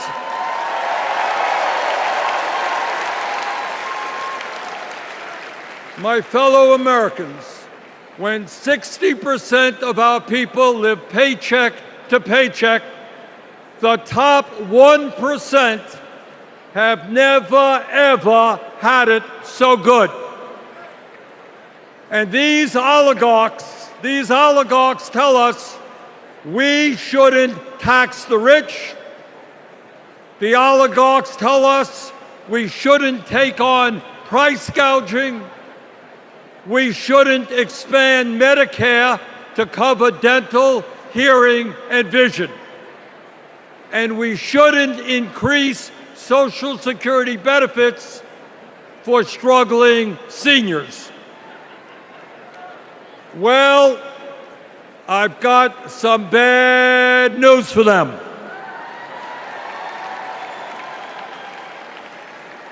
That is precisely what we are going to do.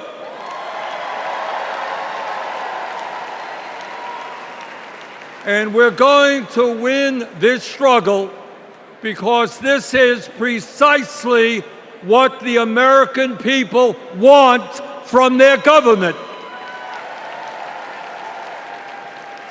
And my friends, at the very top of that to-do list is the need to get big money out of our political process.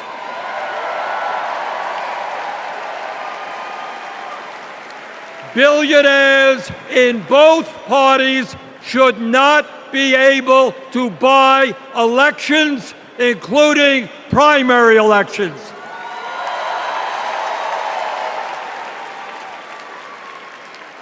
For the sake of our democracy, we must overturn the disastrous Citizens United Supreme Court decision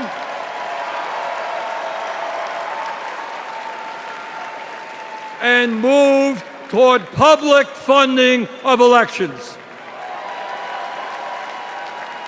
And let me tell you what else we must do. We need to join the rest of the industrialized world and guarantee health care to all people as a human right, not a privilege. We need to raise the minimum wage to a living wage. We need to pass the PRO Act so that workers can organize in unions and gain the decent pay and benefits they deserve. We need to strengthen public education, raise teachers' salaries, and make sure that every American, regardless of income, receives the higher education he or she needs. We need to take on Big Pharma and cut our prescription drug costs in half so that we no longer pay any more than other countries. Joe and Kamala made sure that no senior in America pays over $35 a month for insulin. We need to make sure that reality is true for every American. I look forward to working with Kamala and Tim to pass this agenda. And let us be very clear. This is not a radical agenda. But let me tell you what a radical agenda is. And that is Trump's Project 2025. At a time of massive income and wealth inequality, giving more tax breaks to billionaires is radical. Putting forth budgets to cut Social Security, Medicare, and Medicaid is radical. Letting polluters destroy our planet is radical. And my friends, we won't let that happen.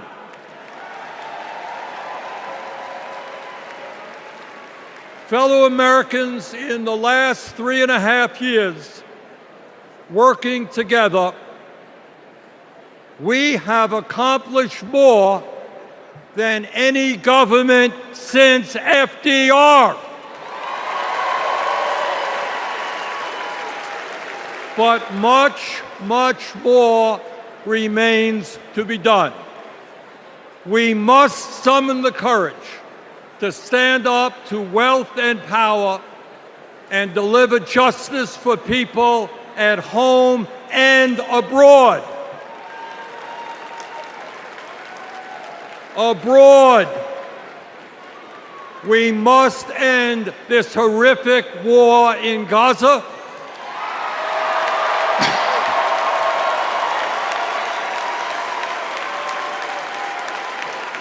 Bring home the hostages and demand an immediate ceasefire.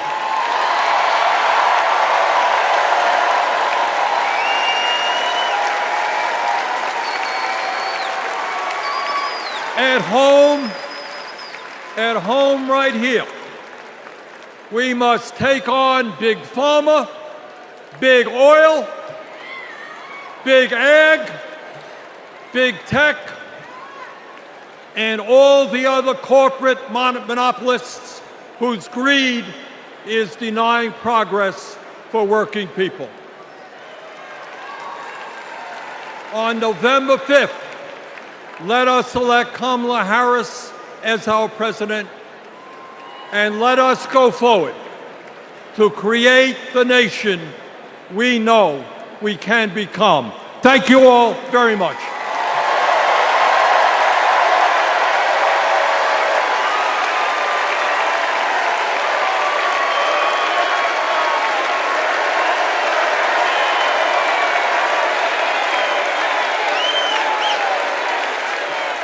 Please welcome Illinois Governor J.B. Pritzker.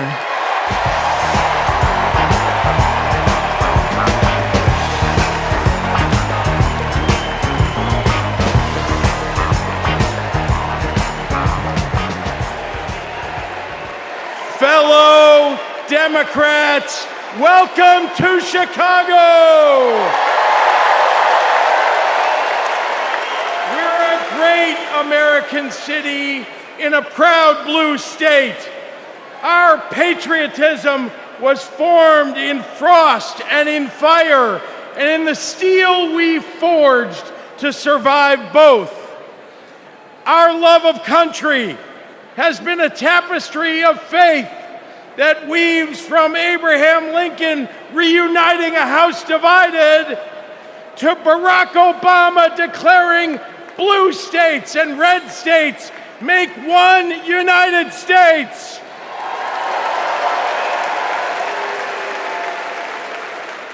Now, Illinois' presidential pedigree is unmatched. And given that Vice President Kamala Harris spent some of her early life right here, I speak for the entire Illinois delegation when I say, we claim her too.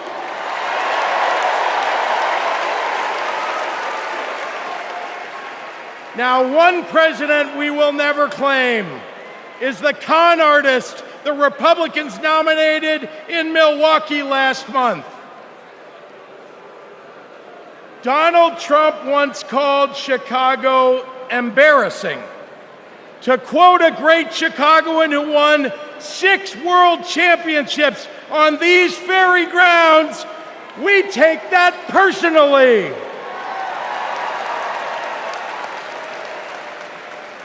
I had to govern for 2 years while Trump was president.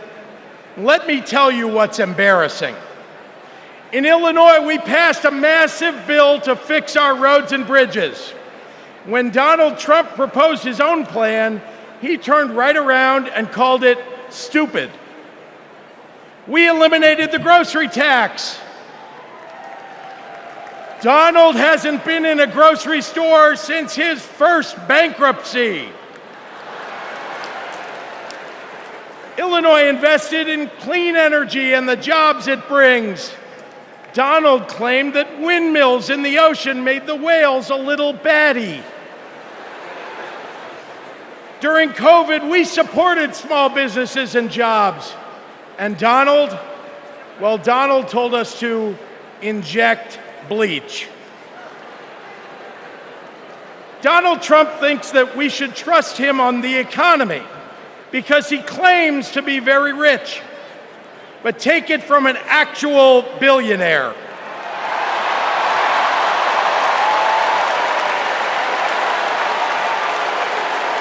Trump is rich in only one thing: stupidity.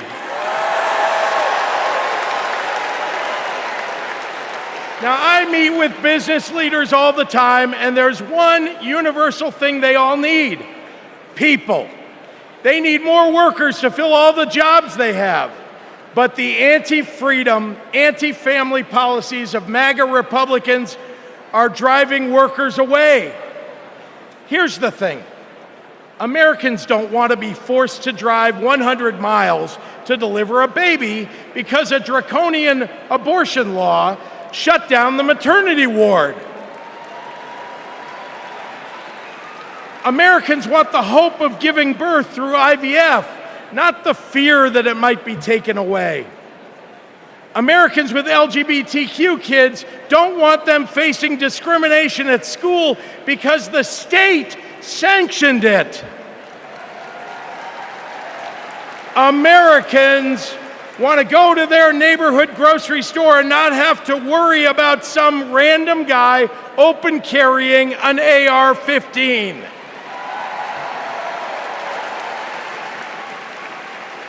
Americans don't want their kids to be taught in history class that slavery was a jobs program. And if Americans are black or brown, they want to get promoted at work without being derided as a DEI hire for the sin of being successful while not white.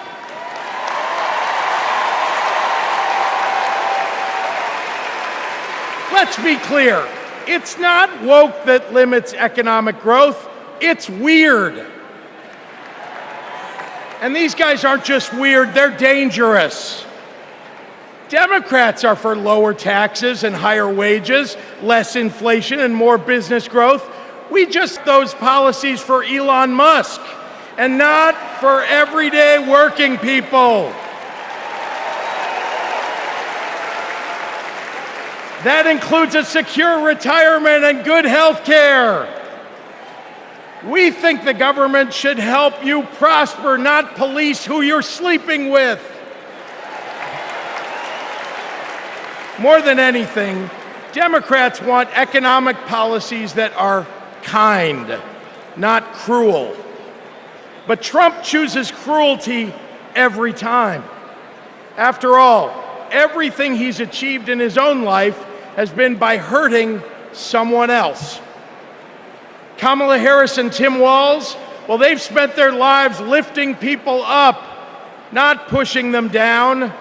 They know that a White House that leads with kindness looks at someone who is struggling and sees not what they might cost society, but what they might create for it.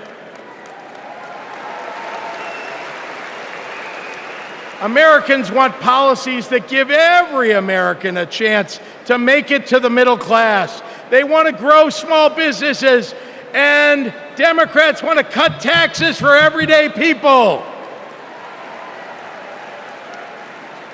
More than anything, Kamala Harris and Tim Walz want a country where we can all live with a little serenity. The serenity that comes with a balanced checkbook, an affordable grocery bill, and a housing market that has room for everyone. And if there's one thing I know about Donald Trump, he's not bringing anyone any kind of serenity. We have a choice, America, between the man who left our country a total mess and the woman who has spent 4 years cleaning it up.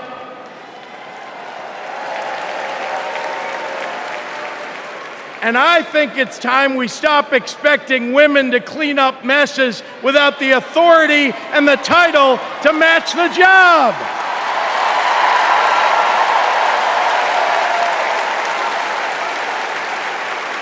Vice President was a good title for Kamala Harris, but you know an even better one? President of the United States of America. Let's go get him!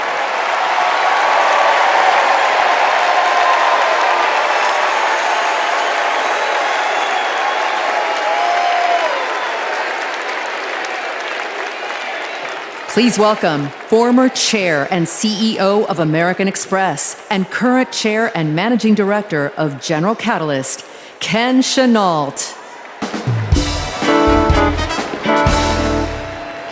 My fellow Americans, for 17 years, I ran American Express, one of the greatest companies in this country. America has thousands of great companies, more than any other nation in the world. And that's not by accident. The United States is the best place in the world to do business because of the values on which our country was built.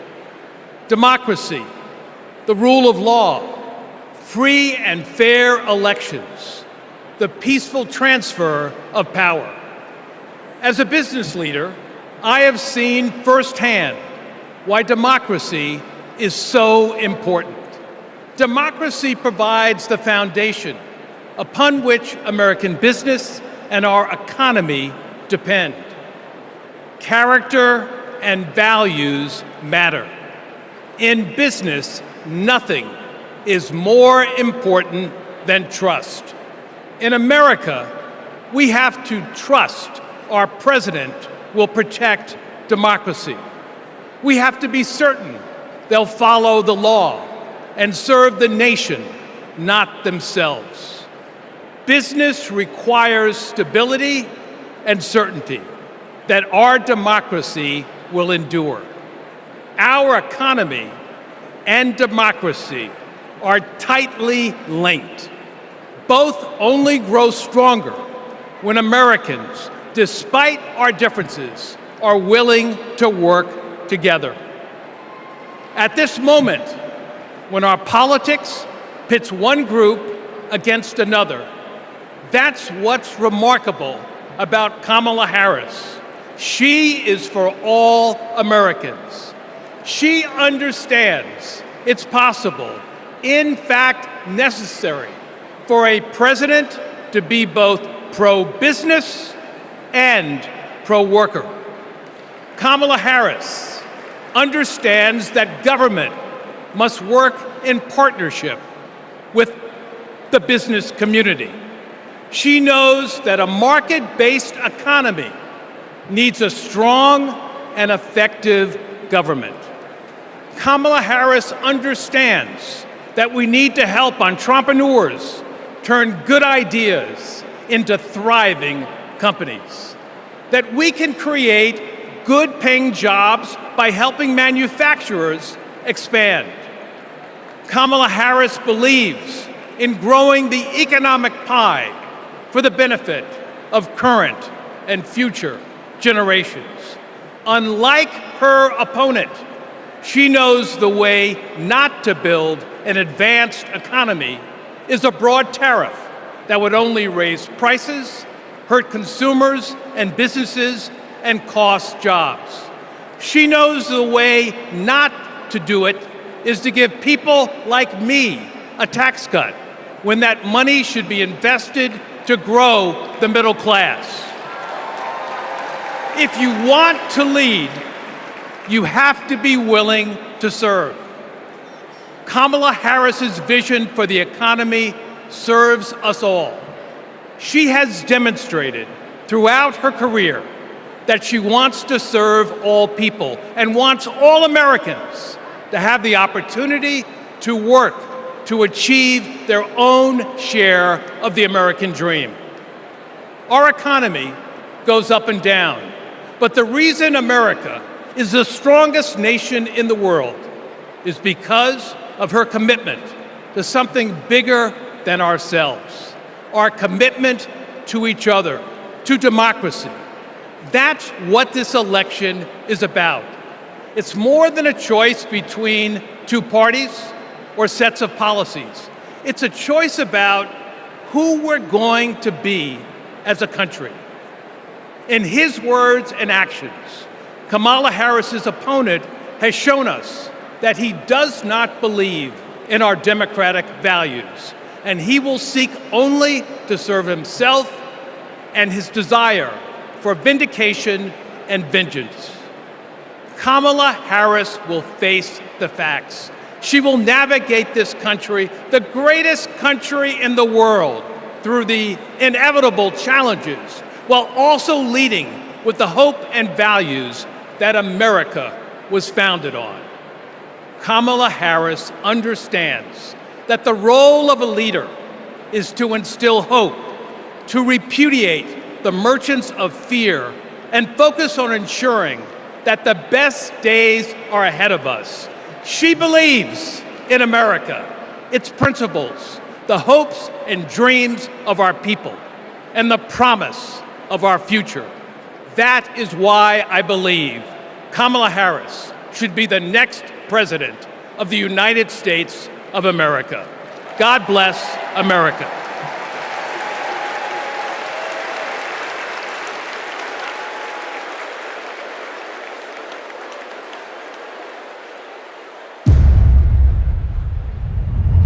Repeal Obamacare. Donald Trump over the weekend again threatened to repeal Obamacare.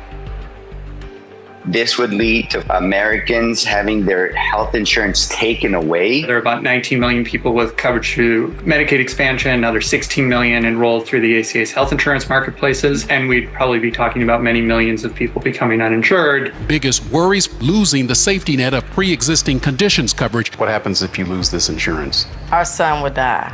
What makes you think this isn't just a hollow threat? This is one of the few campaign promises that he actually tried very hard to keep. So we better believe him when he says he's coming after this. Even if you have insurance from your employer, you will be affected because your premiums would be going up. We're looking at a lot of people who could lose their health insurance.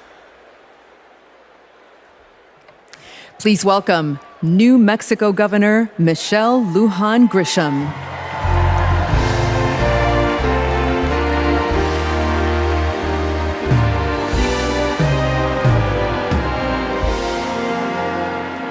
Good evening, America. I'm Michelle Lujan Grisham, governor of the great state of New Mexico.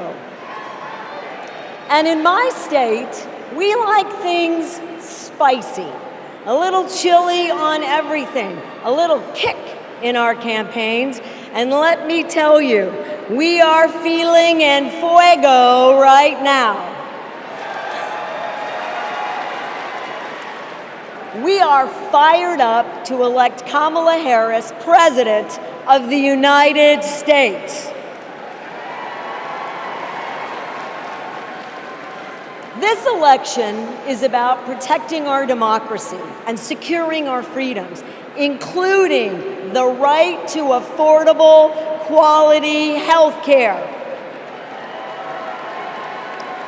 Now, this issue is personal to Vice President Harris, whose mom passed away after a battle with colon cancer. And it's personal to me. At 2 years old, my sister was diagnosed with a tumor that was incurable and made her uninsurable by the time she was 3. And it's personal to Americans across the country who know what it's like when someone they love gets sick. Donald Trump and J.D. Vance want to dismantle our healthcare system, repeal the Affordable Care Act, and eliminate protections for pre-existing conditions. Either these guys don't get it, or they just don't care. You know who gets it? Kamala Harris gets it, and she cares.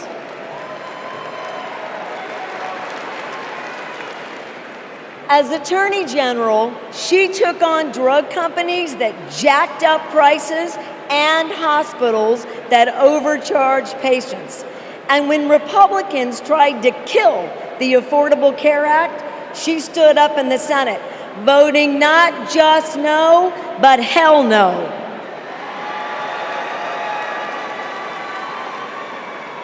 And Kamala Harris hasn't just stopped Republicans from making our healthcare system worse. She fights every day to make it better. And I know. I spent 20 years working to get Medicare the ability to negotiate lower drug prices. As Vice President, Kamala Harris delivered it. You know what Donald Trump delivered? Junk plans, higher premiums, and abortion bans. And if you don't think a second term would be worse, then I've got a box of Trump steaks to sell you. We have not just a better choice. America, we have the best choice. Yes, we do. Kamala Harris will protect your right to care. She'll cap drug costs, she'll go after corporate price gougers, and ensure every woman who needs it can access reproductive health care.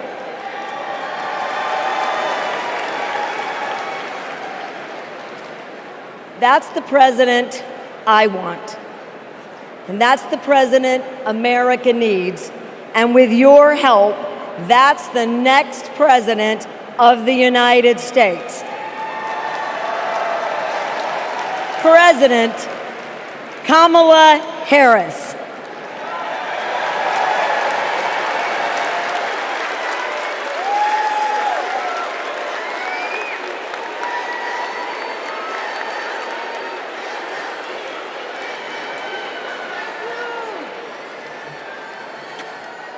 I love you too. Y en español, los quiero. So, my mom, like Kamala's mom, got sick. When my mom died in 2021, Kamala called me. She had lost her mother to cancer in 2009. Kamala helped me navigate my grief. She said that heartbreak and loss are the price for having loved and having been loved. How I wish our mothers could be here to see this moment.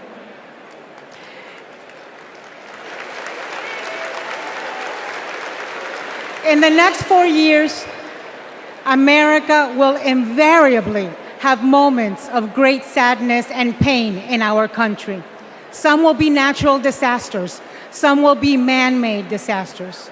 We need a president who can not only be commander-in-chief, but also consoler-in-chief. We need a president with empathy, capable of lifting us up when we are down. We need a president who is capable of holding us in a big, great hug when we need it. That is Kamala Harris. Donald Trump is only capable of holding two things, a grudge and a golf club.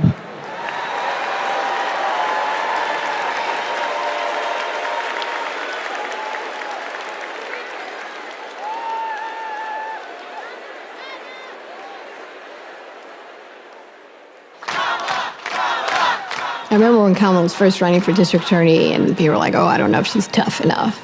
And I just had to laugh because I'm like, you don't know my sister. Kamala had been a hard and tough prosecutor in Alameda County, prosecuting men who were pimping young girls and rapists. Kamala wanted to make sure that murderers and child abusers face meaningful accountability and consequences for those actions. One of the cases that she had early in her career was where a man had scalped his girlfriend. And she ended up getting a conviction, getting justice for that woman. She came to San Francisco to protect victims, and she was elected to be district attorney of San Francisco. Kamala knew that we needed to be smart on crime, and if no one else was gonna do it, that she was gonna do it. If I'm gonna keep my promise to you to keep you safe, I better talk with you about what I'm doing in terms of crime prevention. Investing in people coming out of prisons is the smart thing to do for law enforcement. Forget that it's just the right thing to do. That was a young Kamala Harris. She's only gotten more fierce. I've never seen her back down from a fight, and when she fights, she wins. When Kamala became Attorney General, she wanted to protect people, but also to fundamentally pursue justice. Being smart on crime starts with being tough on violent crime. From a statewide perspective, I think we were concerned about the rise of gang violence. In San Joaquin County, we saw this tremendous change in our community, and it hit us like a wave. We saw an increase in human trafficking, narcotics, and guns. Let it be clear to anyone who would menace this state with violence, to those who prey on the weak and the vulnerable, justice will be swift and certain in the state of California. She was always hunting the kingpins, but we didn't have partnerships with DOJ or FBI or DEA or any of those law enforcement agencies. Now, we all work collaboratively to help all the counties in California. Because of her, we destabilized organized crime, disrupt these flows of guns, human beings, and narcotics. We are here this afternoon to announce the shutting down of one of the biggest and most organized threats to the safety of the Central Valley. I really think of her as fearless, as a fighter. Kamala just perseveres, and mommy would say it's too hard is never an excuse. Making excuses is a failure to not only take responsibility, but to take action. If you have the will, the desire, the passion, the commitment, there is no challenge that is insurmountable.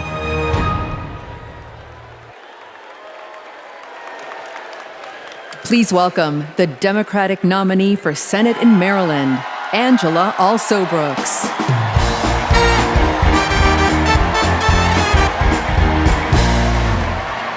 Good evening, America, and hello, Maryland. People like me, thank you. People like me, stories like mine don't usually make it to the United States Senate, but they should. I'm the proud granddaughter of a housekeeper, Sarah Daisy, who raised her 3 children in a 1-bedroom apartment. It was her dream to work in government to help people. That meant taking a typing test. But she didn't know how to type, and she couldn't afford a typewriter. So she put a white piece of paper on the refrigerator and drew a keyboard on it. And every night, she stood in front of that refrigerator and taught herself to type. She took the test, passed it, and got the job she dreamed of. I am her legacy. And tonight, I am a candidate for United States Senate from the great state of Maryland.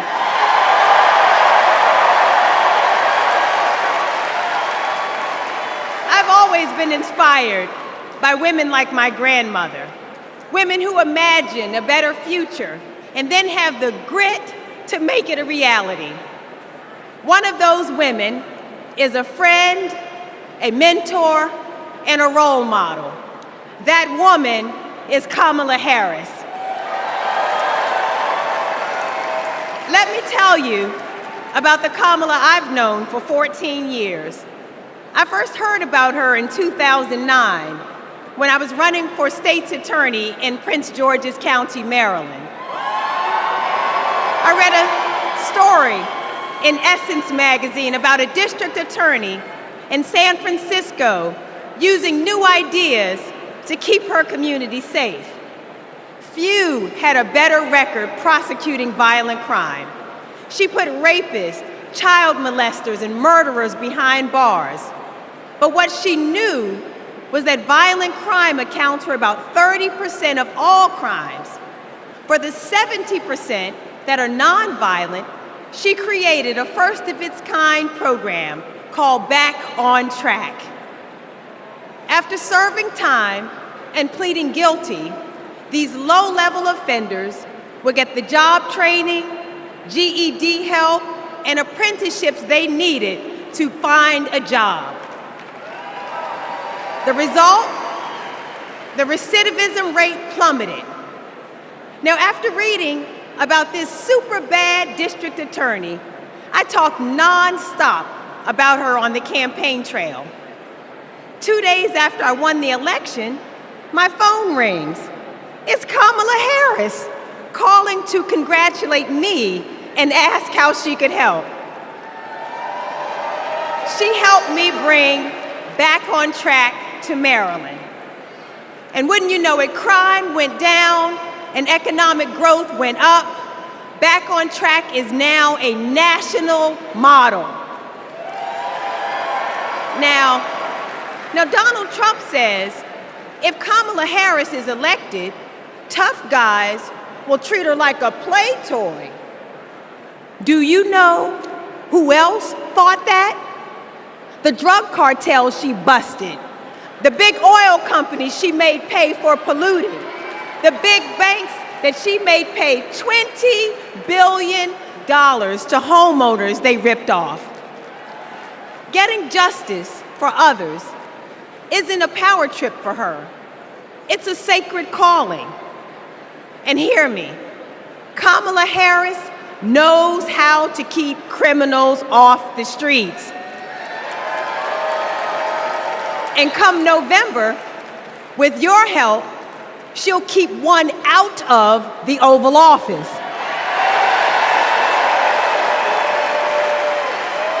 Ever since Donald Trump rode down that ridiculous escalator, we as a nation have felt trapped. Every national decision has been made in reaction to this one man and his extremist MAGA movement. We are still frozen by the fear that Donald Trump might once again come to power. And it's not just our politics that have been trapped, it's our imagination. And then Kamala came along. Kamala has reminded us that we don't need to fear anything, not the future, and certainly not that man.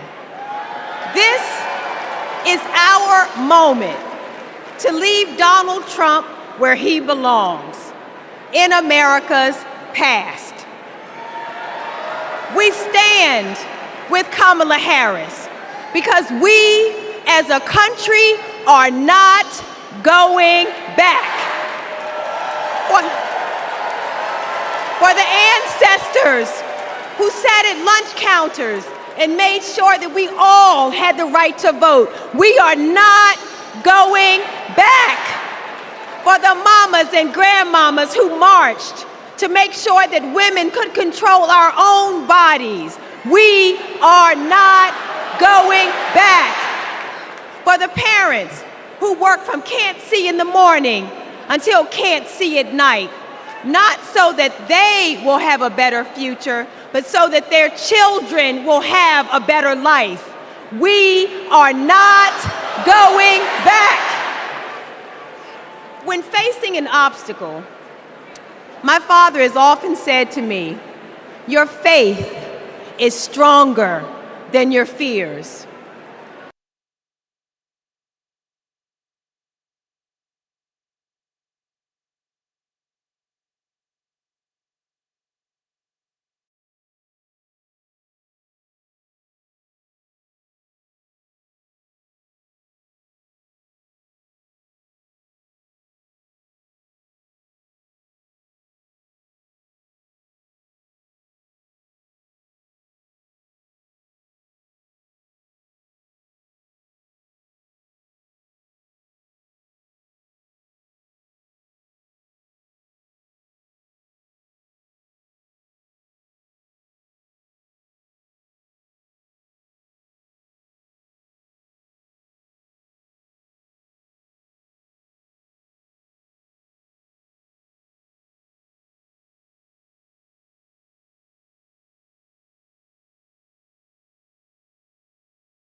into a cult, the cult of Donald Trump. Trump doesn't know the first thing about public service. Like a child, he acts purely out of self-interest. We all need an adult in the White House, and we've seen what happens when we don't have one. Trump made a lot of lofty promises: unlimited economic growth, American manufacturing reborn, a secure border. Turns out Donald Trump was all talk. He wanted our votes, but he couldn't deliver a thing. But these days, my city of Mesa, Arizona is on the move. I'm going to ribbon cuttings every single week, all because Joe Biden and Kamala Harris reached across the aisle and they delivered for my conservative community and countless more across the country. My hero, John McCain, taught us to put country over party. And that's how Vice President Harris and Governor Walz will lead too. I have an urgent message for the majority of Americans who, like me, are in the political middle. John McCain's Republican Party is gone, and we don't owe a damn thing to what's been left behind. So let's turn the page. Let's put country first. Let's put adults in the room where our country deserves. Thank you.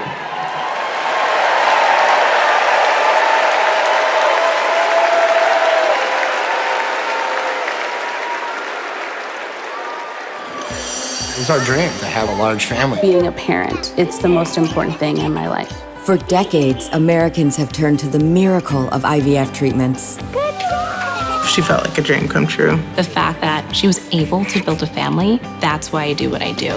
Without IVF, I don't know how this would have been possible. IVF treatment gives many patients an opportunity to have a family. I love that I get to help people every day become parents. But a party that pretends to be pro-family wants to put a stop to this.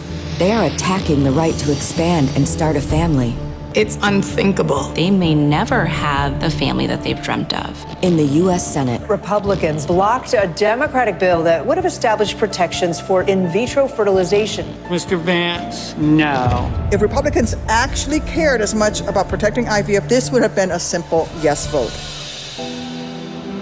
Family means support. To me, family is your whole world. It's the life that you build. IVF made my family. It made my heart whole. It made my life full. It made my life full. And it made my life full.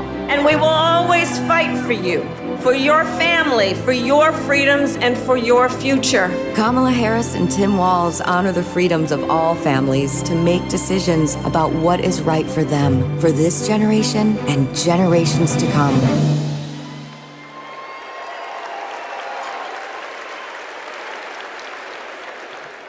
Please welcome Illinois Senator Tammy Duckworth.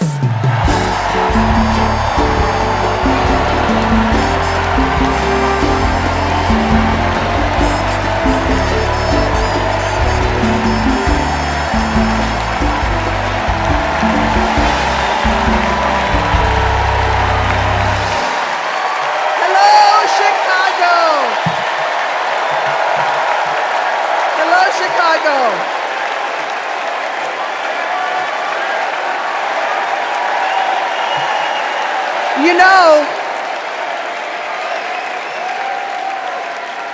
You know, I went to war to protect America's rights and freedoms. So I take it personally when a five-time draft-dodging coward like Donald Trump tries to take away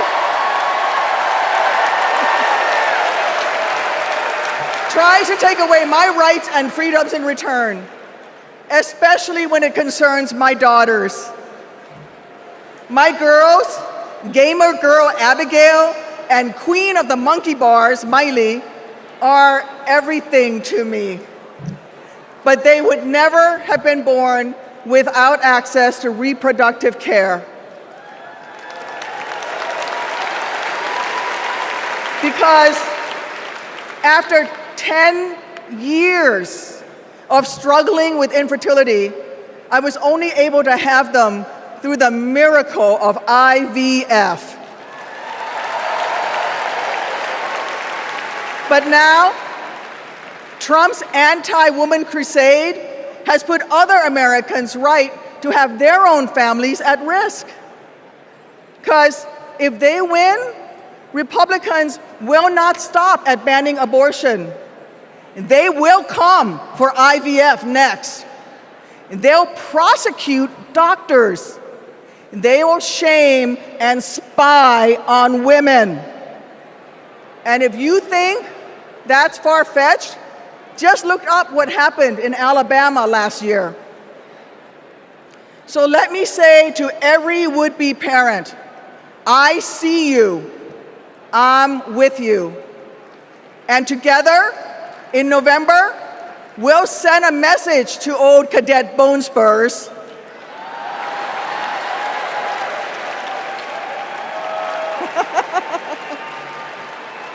Stay out of our doctors' offices, and where you're at it, out of the Oval Office too.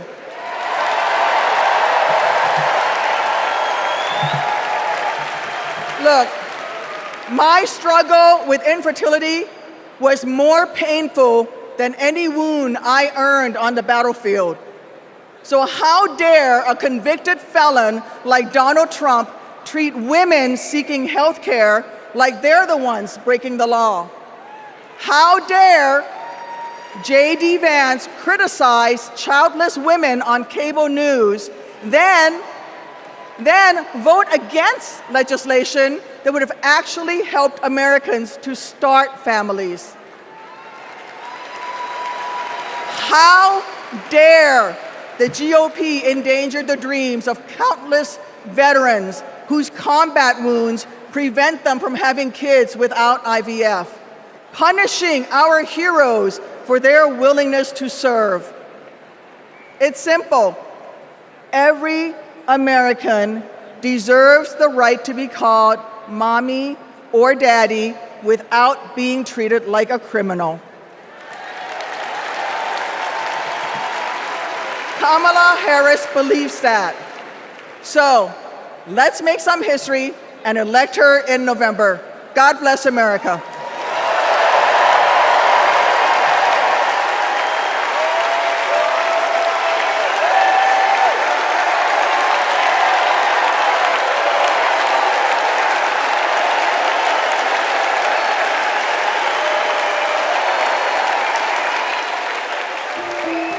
This is my dad, Doug. He was raised in Jersey and moved to LA when he was 16. These are his parents, Barb and Mike. They think he walks on water. This is what he wore to his bar mitzvah. And here's him at summer camp. They voted him most athletic, so he says. This is a photo McDonald's used when he was Employee of the Month. It hung on our wall for years. My dad is a lawyer, a really good one. My mom called him the crisis guy because he was everyone's first call. My parents split when I was in middle school, and that wasn't easy. That's not easy for any kid. But it helped that my parents stayed friends, and we all kept hanging together. We grew closer than ever. And then he met Kamala, the blind date that would dramatically change all of our lives forever. It was my senior year of high school. Ella and I would laugh watching them fall in love, acting like teenagers. In 2014, Kamala became Mamala. She took over Sunday night dinners and taught Doug how to actually cook. Our blended family wasn't used to politics or the spotlight, but when Kamala became senator, we were all excited to step up, especially my dad. Then Kamala became vice president.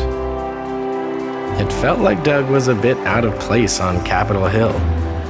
I thought, what is my goofy dad doing here? But he embraced it. He left his practice after being a lawyer for 30 years. That was tough. I was so proud to watch him do it, to stand by her side, an example of true partnership. I just got married myself, and he's inspired me as a new husband. Anyone who really gets close to him knows he's kind, loving, and fiercely protective. I mean, Just look at this face. This is my dad, the first second gentleman in the history of this nation. He's found his voice around the issues that matter to him. You have no choice but to speak up and speak out. There is an epidemic of hate, including a crisis of anti-Semitism in our country and around the world. What they are doing on reproductive freedom and freedom in general is just outrageous. And next, he's gonna make history again as the first gentleman. I can't wait for everyone to get to know why we all love him. He's the glue that keeps this family together.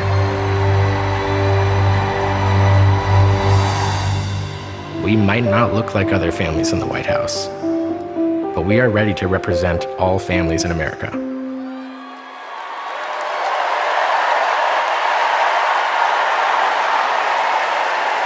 Please welcome my dad, the second gentleman of the United States, Doug Mhoff.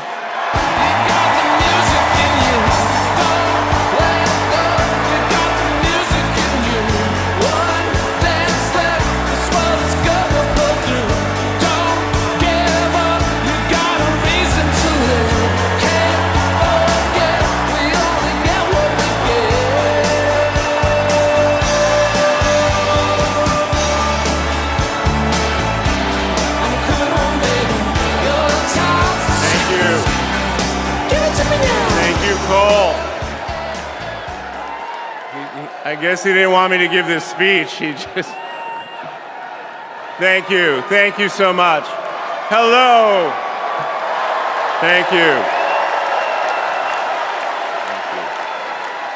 Hello to my big, beautiful, blended family up there. I love you so much. Aren't you proud of Cole? Wow. And a special shout out to my mother. I see you. My mother is the only person in the whole world who thinks Kamala is the lucky one for marrying me. And to Kamala, who, well, we just saw where she is. She's out on the trail listening to and talking with voters.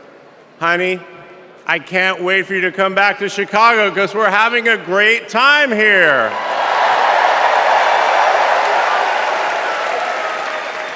I love you so much. I'm so proud of how you're stepping up for all of us. But that's who she is. Wherever she's needed, however she's needed, Kamala rises to the occasion. And she did it for me and our family. And now that the country needs her, she's showing you what we already know. She's ready to lead. She brings both joy and toughness to this task, and she will be a great president we will all be proud of. Now, I'm the son of two Brooklynites, Mike and Barb. They've been together almost 70 years. My dad worked in the shoe business in Manhattan, and he moved our family out to New Jersey. Where's New Jersey? I see you out there. When I was a little kid. And in a lot of ways, I had a typical Jersey suburban childhood. I biked around the neighborhood. I took the bus to Hebrew school. And I rode to Little League practice in the way back of my coach's wood-paneled station wagon. And if we did well, we got to have a Slurpee after. In my neighborhood, everyone left their garage door open. Wherever you ended up at dinner time, that's the family that fed you. Everyone took care of everyone else. And the guys I grew up with are still my best friends. The group chat is active every day, and it's probably blowing up right now, guys. When my dad had to get a new job, we moved across the country to LA. Money was tight. Hey, California.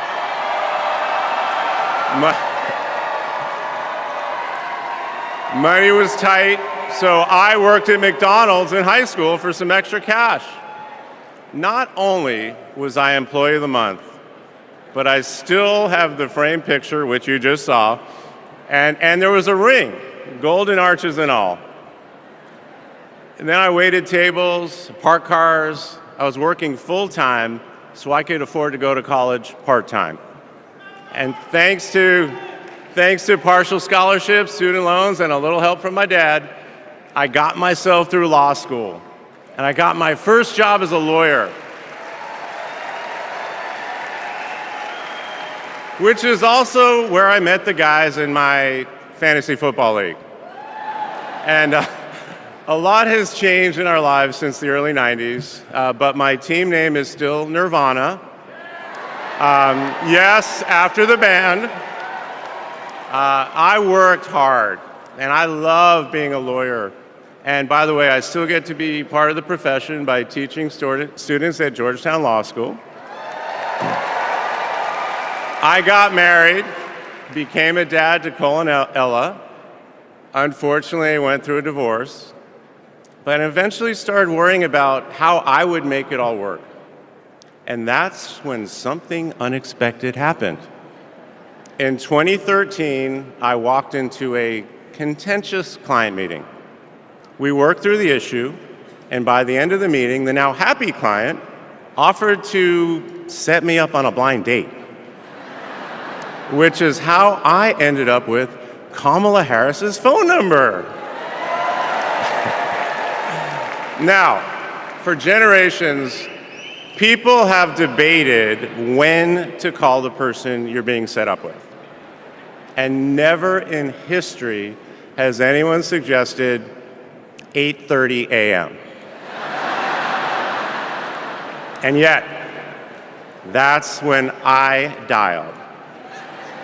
I got Kamala's voicemail, and I just started rambling. Hey, it's Doug.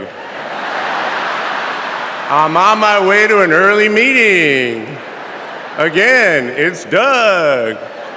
I remember I was trying to grab the words out of the air and just put them back in my mouth. And for what seemed like far too many minutes, I hung up. By the way, Kamala saved that voicemail, and she makes me listen to it on every anniversary. But that message wasn't the only unusual thing about that day. Now, Kamala, who normally would have been working hard at her office, just happened to be waiting at her apartment for a contractor to do some work on her kitchen. I was eating at my desk, which was not a regular occurrence for a busy lawyer like me who appreciated a good business lunch. But that's when she called me back. And we talked for an hour, and we laughed. Well, you know that laugh. I love that laugh.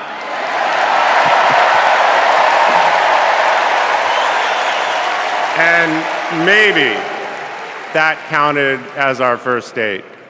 Or maybe it was that Saturday night when I picked her up and told her, buckle up, I'm a really bad driver.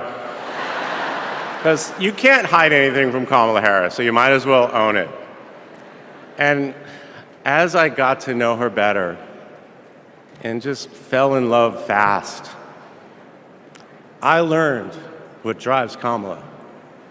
And it's what you've seen over these past 4 years, and especially these past 4 weeks. She finds joy in pursuing justice. She stands up to bullies just like my parents taught me to. And she likes to see people do well, but hates when they're treated unfairly. She believes this work requires a basic curiosity in just how people are doing. Her empathy is her strength. Over the past decade, Kamala has connected me more deeply to my faith, even though it's not the same as hers. She comes to synagogue with me for high holiday services, and I go to church with her for Easter.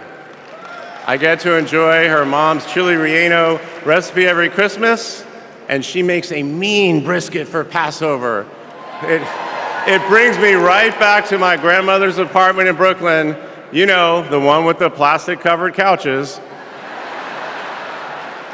But Kamala has fought against anti-Semitism and all forms of hate her whole career.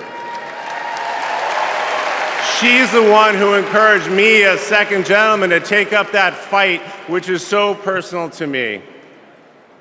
And those of you who belong to blended families know that they can be a little complicated. But as soon as our kids started calling her Mamala, I knew we'd be okay. Ella calls us a three-headed parenting machine. Kamala and Kirsten, thank you both. Thank you both for always putting your family and the kids first. Now, Cole and Ella's friends knew that when they'd come over for Sunday dinner with Mamala, it was going to be real talk. In between taking cooking instructions, they'd have to answer questions about what problem they wanted to solve in the world. They learned that you've always got to be prepared because Kamala is going to prosecute the case. And in the same breath that Cole and Greenlee told us that they were engaged, they asked Kamala to officiate their wedding. And in the same way that she always steps up when it matters, Kamala put so much time into those remarks, and she bound them in a book that matched her dark red dress, and then turned that into a gift for the happy couple. A few days ago, during this incredible time we're going through, there was a brief window when Kamala was back at home. And I saw her sitting on her favorite chair, and in the middle of a wild month, I just hoped that she was having a quiet moment to herself.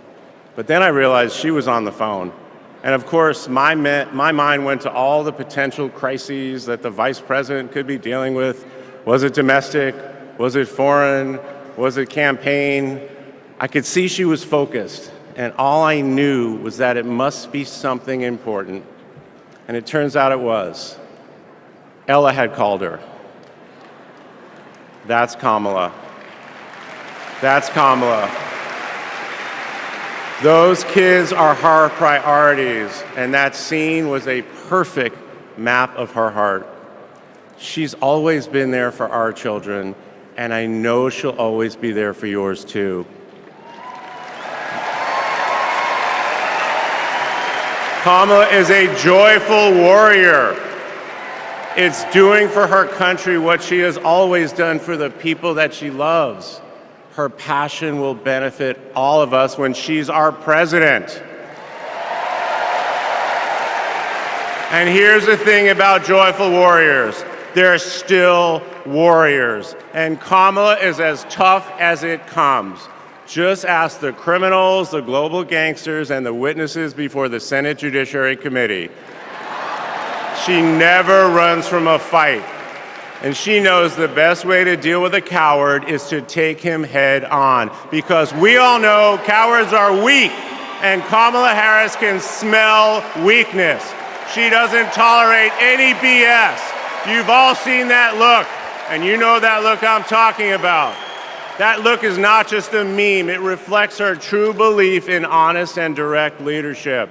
And it's also why she will not be distracted by nonsense. Kamala knows that in order to win, we cannot lose focus.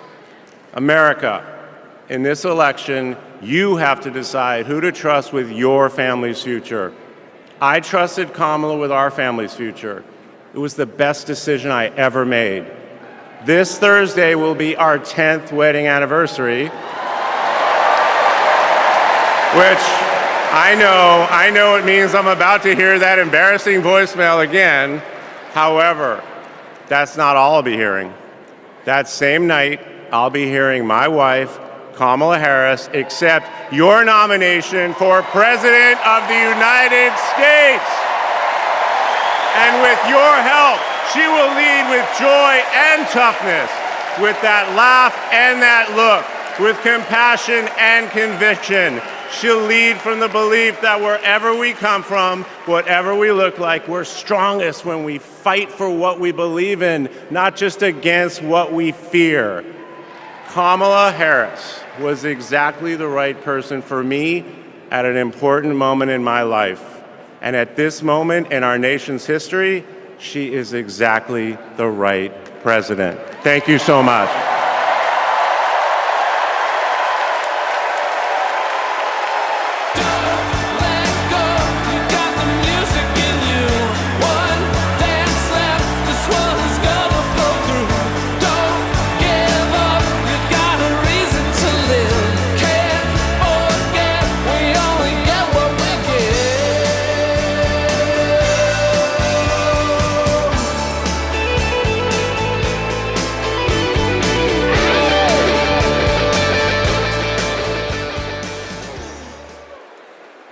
Please welcome former First Lady Michelle Obama.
Something wonderfully magical is in the air, isn't it? Yeah.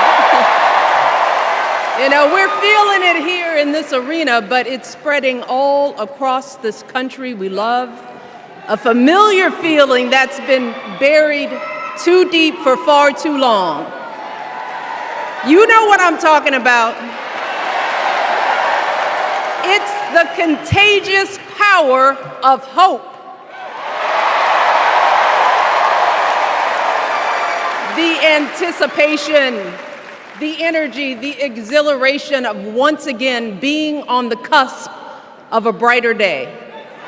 The chance to vanquish the demons of fear, division, and hate that have consumed us and continue pursuing the unfinished promise of this great nation, the dream that our parents and grandparents fought and died and sacrificed for.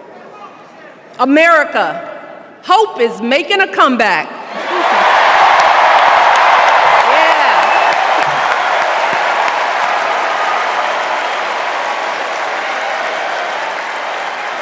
But to be honest, I am realizing that until recently, I have mourned the dimming of that hope. And maybe you've experienced the same feelings, that deep pit in my stomach, a palpable sense of dread about the future. And for me, that mourning has also been mixed with my own personal grief. The last time I was here in my hometown was to memorialize my mother, the woman who showed me the meaning of hard work and humility and decency, the woman who set my moral compass high and showed me the power of my own voice. Folks,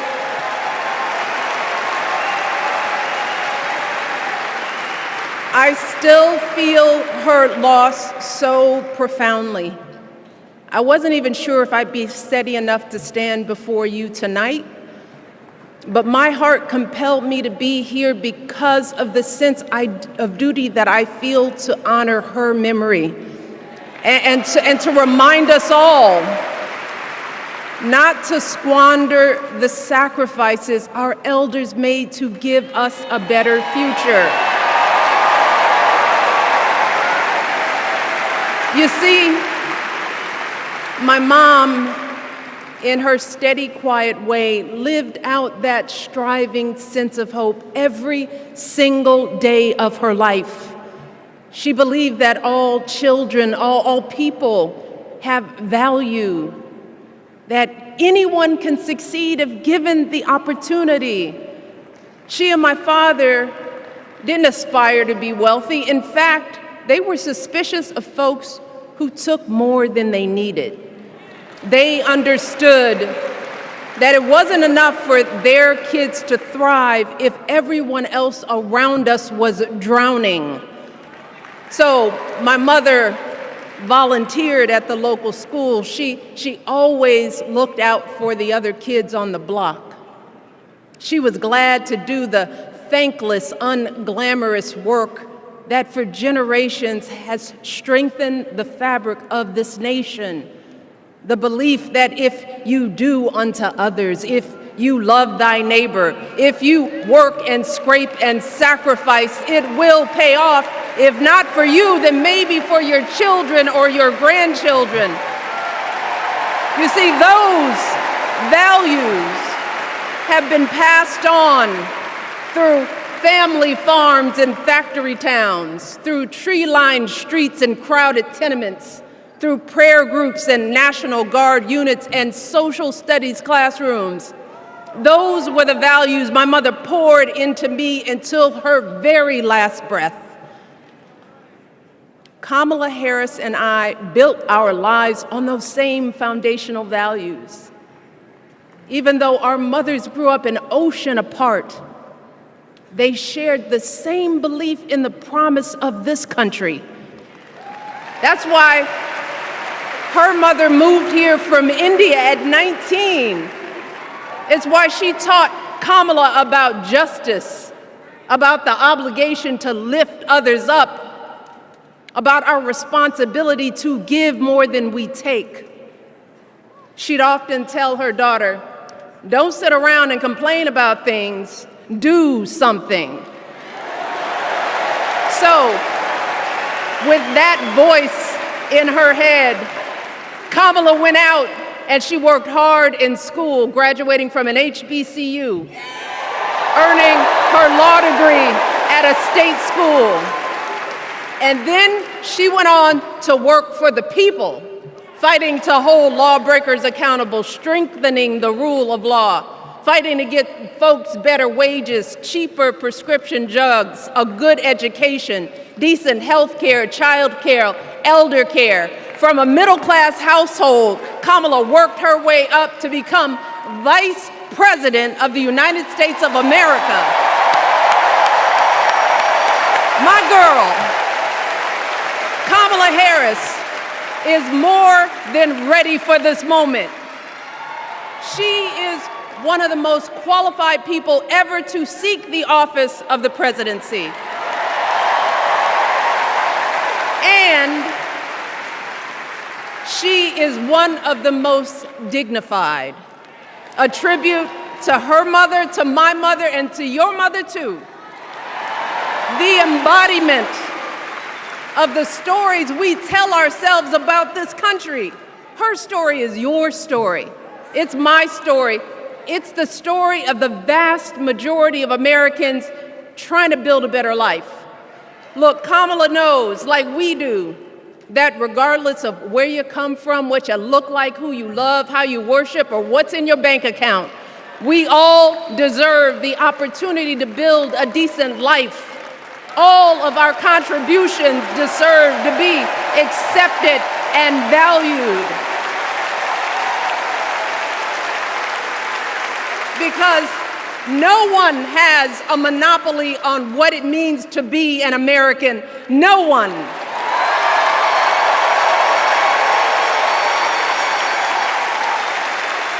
Kamala has shown her allegiance to this nation, not by spewing anger and bitterness, but by living a life of service and always pushing the doors of opportunity open to others. She understands that most of us will never be afforded the grace of failing forward. We will never benefit from the affirmative action of generational wealth.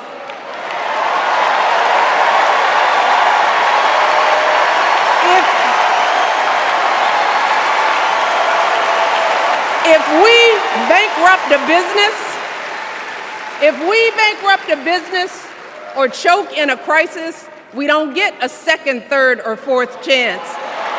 If things don't go our way, we don't have the luxury of whining or cheating others to get further ahead. No. We don't get to change the rules so we always win. If we see a mountain in front of us, we don't expect there to be an escalator waiting to take us to the top.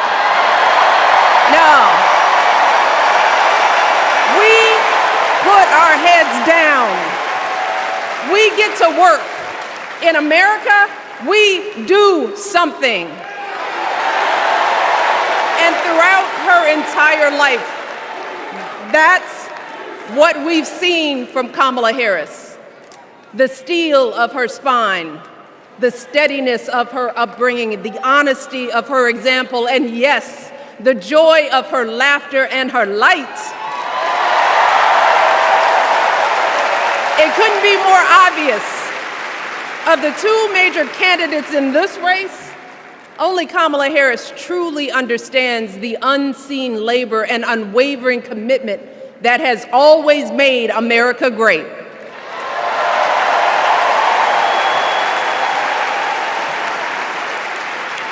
Now, unfortunately, we know what comes next. We know folks are going to do everything they can to distort her truth. My husband and I sadly know a little something about this. For years, Donald Trump did everything in his power to try to make people fear us. See, his limited, narrow view of the world made him feel threatened by the existence of two hardworking, highly educated, successful people who happen to be black.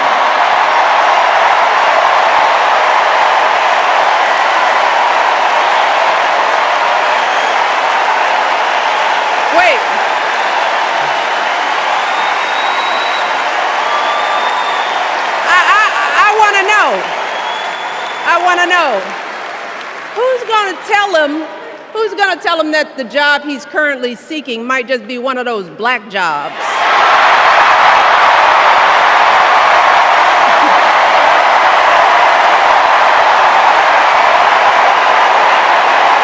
Look,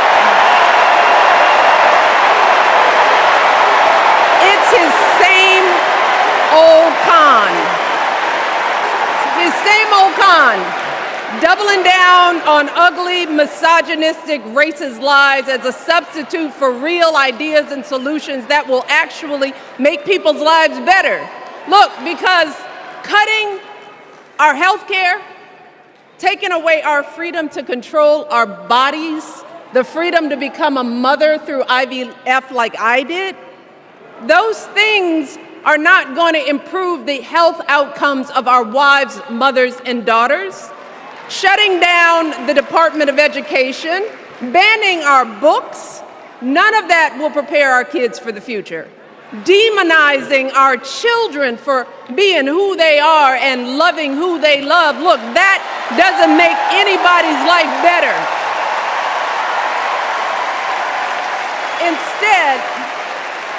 Instead, it only makes us small. And let me tell you this, going small is never the answer. Going small is the opposite of what we teach our kids. Going small is petty, it's unhealthy, and quite frankly, it's unpresidential.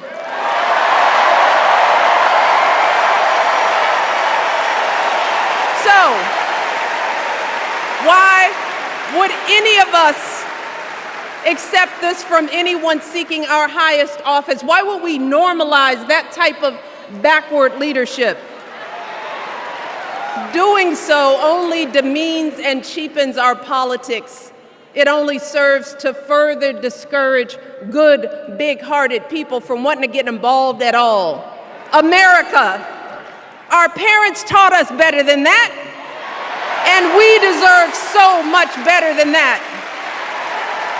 That's why we must do everything in our power to elect two of those good, big-hearted people. There is no other choice than Kamala Harris and Tim Walz. No other choice.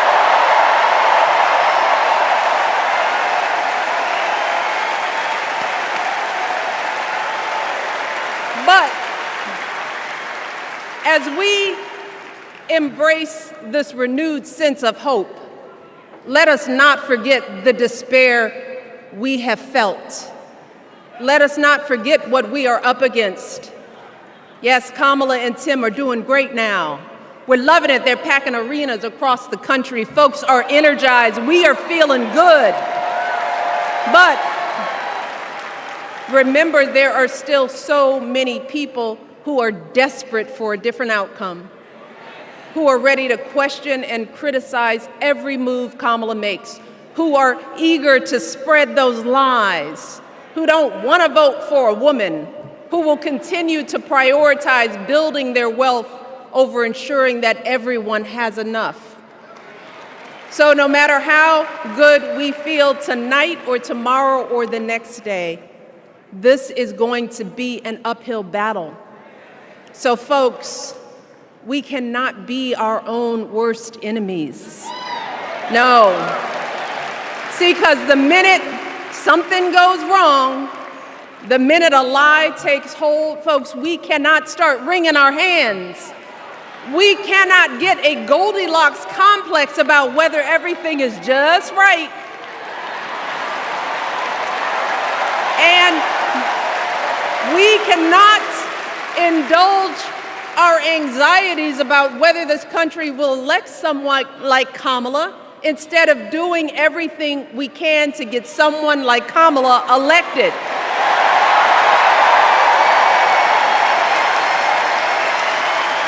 Kamala and Tim, they have lived amazing lives.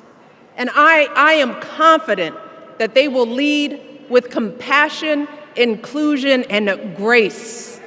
But they are still only human.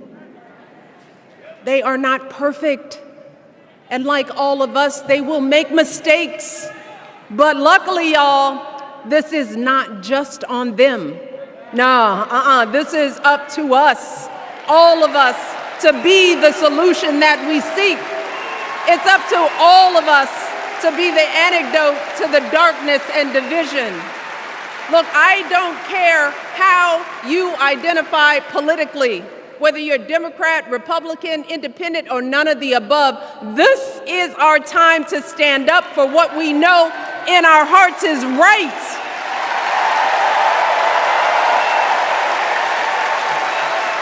To stand up, not just for our basic freedoms, but for decency and humanity, for basic respect, dignity, and empathy, for the values at the very foundation of this democracy. It's up to us to remember what Kamala's mother told her. Don't just sit around and complain, do something. So if they lie about her, and they will, we've got to do something. If we see a bad poll, and we will, we got to put down that phone and do something. If we start feeling tired, if we start feeling that dread creeping back in, we got to pick ourselves up, throw water on our face, and what? We only have 2.5 months, y'all, to get this done. Only 11 weeks to make sure every single person we know is registered and has a voting plan. So we cannot afford for anyone America to sit on their hands and wait to be called. Don't complain if no one from the campaign has specifically reached out to you to ask you for your support. There is simply no time for that kind of foolishness. You know what you need to do. So, consider this to be your official ask. Michelle Obama is asking you, no, I'm telling y'all to do something.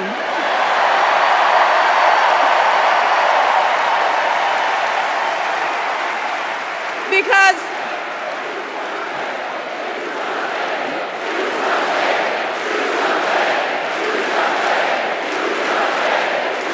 you all, this election is going to be close. In some states, just a handful, listen to me, a handful of votes in every precinct could decide the winner. So we need to vote in numbers that erase any doubt. We need to overwhelm any effort to suppress us. Our fate is in our hands.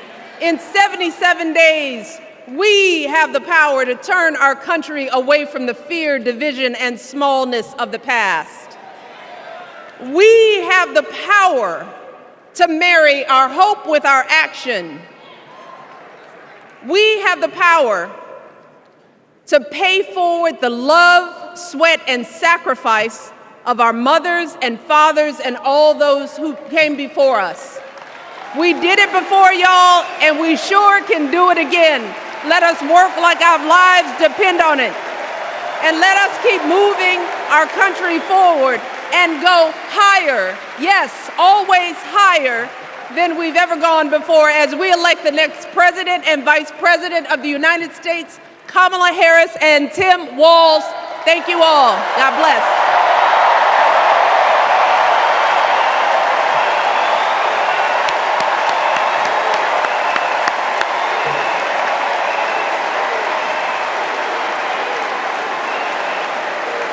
Now, before I go, I have one more job tonight.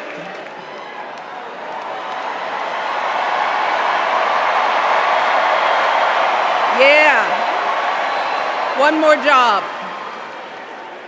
You all, thank you for all the love, but it is now my honor to introduce somebody who knows a whole lot about hope.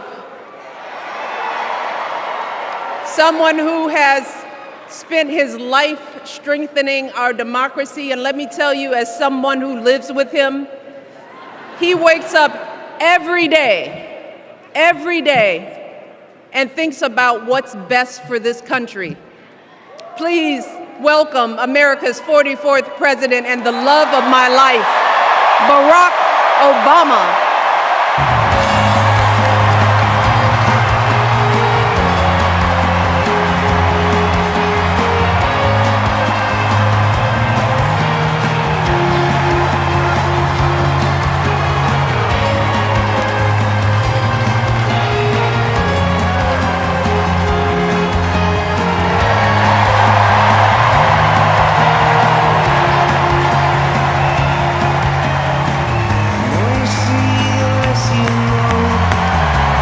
Hello, Chicago! Oh.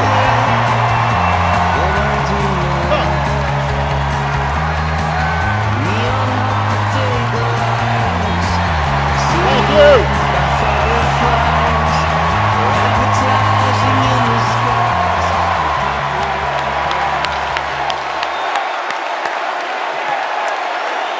Thank you, thank you. Thank you, everybody. Thank you.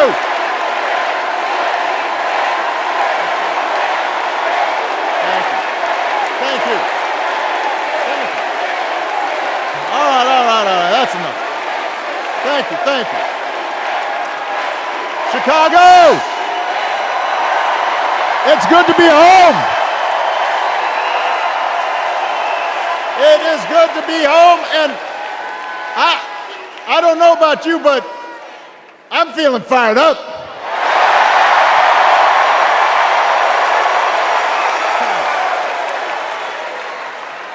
I am feeling ready to go.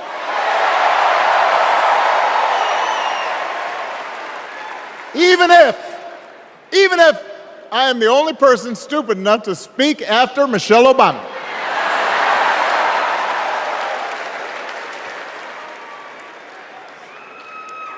I am feeling hopeful because this convention has always been pretty good to kids with funny names who believe in a country where anything is possible. Because we have a chance to elect someone who has spent her entire life trying to give people the same chances America gave her. Someone who sees you and hears you and will get up every single day and fight for you. The next president of the United States of America, Kamala Harris.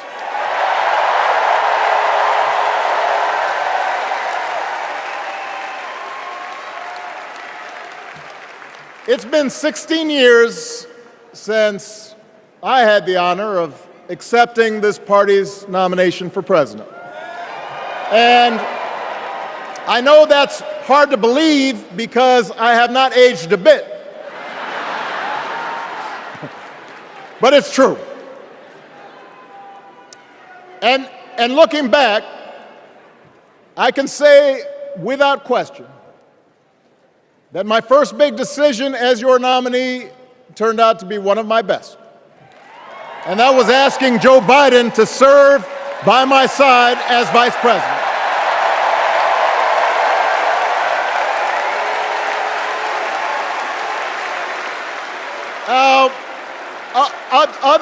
Other than some common Irish blood, Joe and I come from different backgrounds, but we became brothers. And as we worked together for 8, sometimes pretty tough years, what I came to admire most about Joe wasn't just his smarts, his experience. It was his empathy and his decency and his hard-earned resilience, his unshakable belief that everyone in this country deserves a fair shot.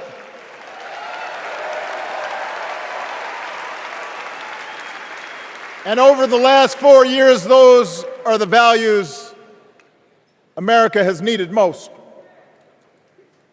At a time when millions of our fellow citizens were sick and dying, we needed a leader with the character to put politics aside and do what was right. At a time when our economy was reeling, we needed a leader with the determination to drive what would become the world's strongest recovery. 15 million jobs, higher wages, lower health care costs. At a time when the other party had turned into a cult of personality, we needed a leader who was steady and brought people together and was selfless enough to do the rarest thing there is in politics, putting his own ambition aside for the sake of the country.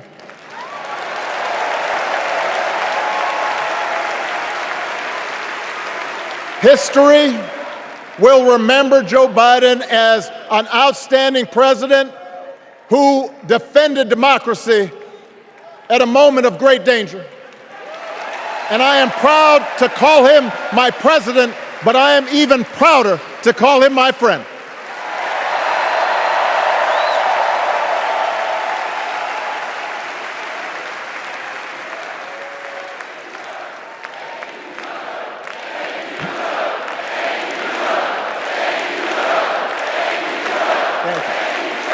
Now, the torch has been passed. Now it is up to all of us to fight for the America we believe in. And make no mistake, it will be a fight. For all the incredible energy we've been able to generate over the last few weeks, for all the rallies and the memes, this will still be a tight race, in a closely divided country. A country where too many Americans are still struggling. Where a lot of Americans don't believe government can help. And as we gather here tonight, the people who will decide this election are asking a very simple question. Who will fight for me? Who's thinking about my future, about my children's future, about our future together? One thing is for certain, Donald Trump is not losing sleep over that question.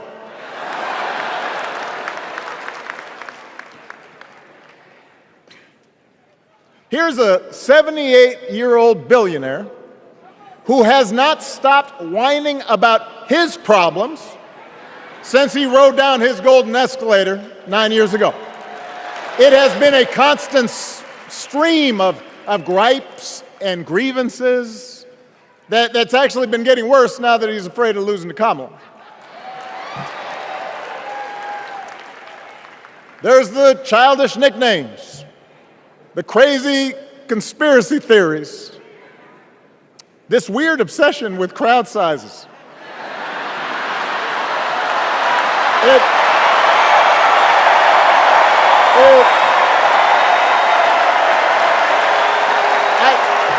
It just goes on and on and on. The other day I heard someone compare Trump to the neighbor who keeps running his leaf blower outside your window every minute of every day.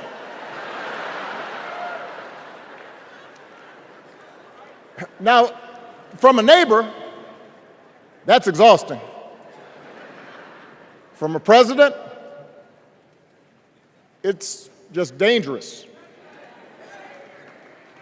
The truth is, Donald Trump sees power as nothing more than it means to his ends.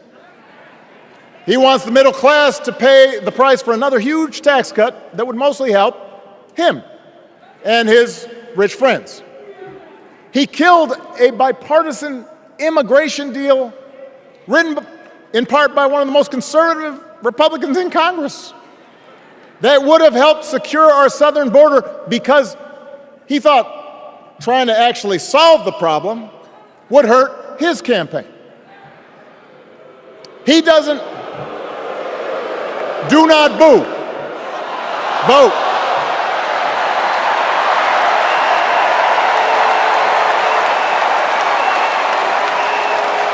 He doesn't seem to care if more women lose their reproductive freedom since it won't affect his life. And most of all, Donald Trump wants us to think that this country is hopelessly divided between us and them, between the real Americans, who of course support him, and the outsiders who don't. And he wants you to think that you'll be richer and safer if you will just give him the power to put those other people back in their place. It is one of the oldest tricks in politics from a guy whose act has, let's face it, gotten pretty stale.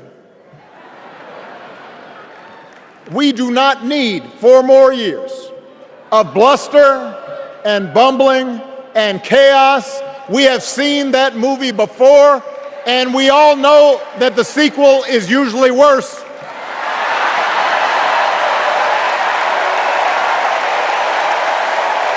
America's ready for a new chapter. America's ready for a better story. We are ready for a President Kamala Harris.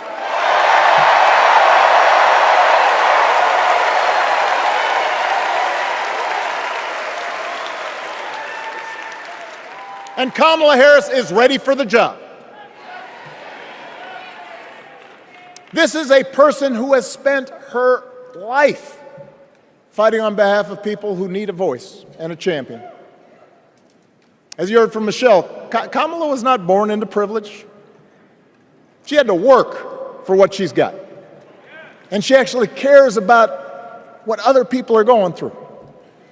She's not the neighbor running the leaf blower. She's the neighbor rushing over to help when you need a hand. As a prosecutor, Kamala stood up for children who had been victims of sexual abuse. As an attorney general of the most populous state in the country, she fought big banks and for-profit colleges, securing billions of dollars for the people they had scammed. After the home mortgage crisis, she pushed me and my administration hard to make sure homeowners got a fair settlement. Didn't matter that I was a Democrat.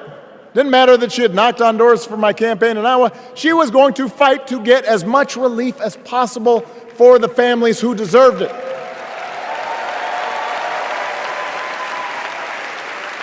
As vice president, she helped take on the drug companies to cap the cost of insulin, lower the cost of health care, give families with kids a tax cut. And she is running for president with real plans to lower costs even more and protect Medicare and Medicaid and sign a law to guarantee every woman's right to make her own health care decisions.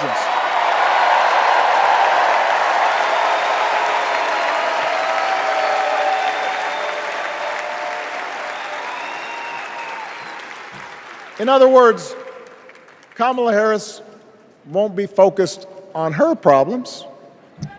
She'll be focused on yours. As president, she won't just cater to her own supporters and punish those who refuse to kiss the ring or bend the knee. She'll work on behalf of every American. That's who Kamala is. And in the White House, she will have an outstanding partner in Governor Tim Walz.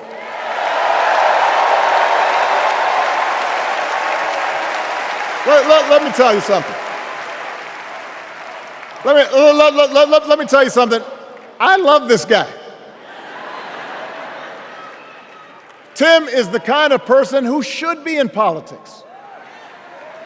Born in a small town, served his country, taught kids, coached football, took care of his neighbors.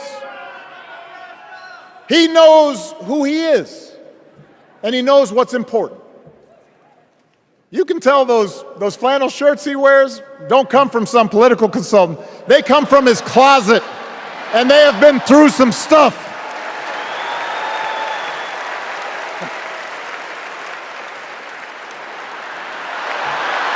They have been through some stuff. That's right.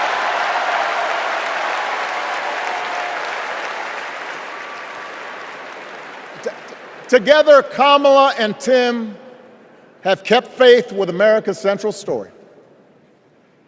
A story that says we are all created equal.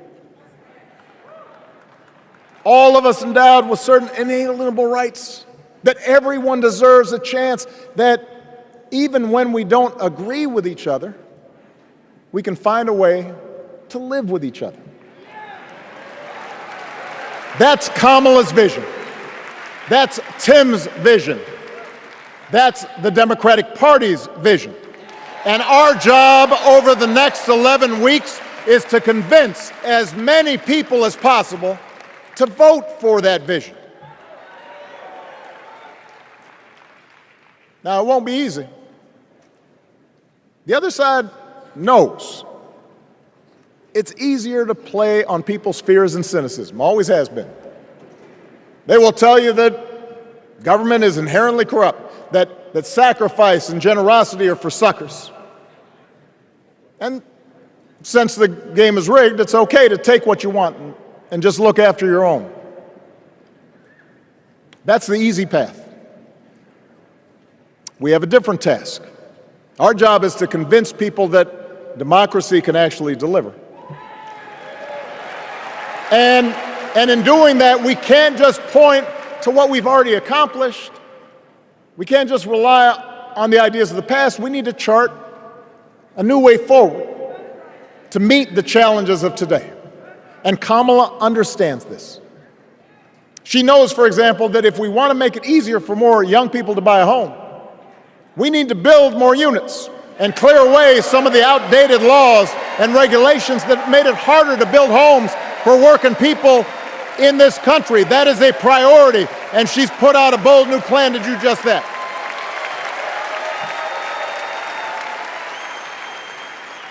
On health care, we should all be proud of the enormous progress that we've made through the Affordable Care Act,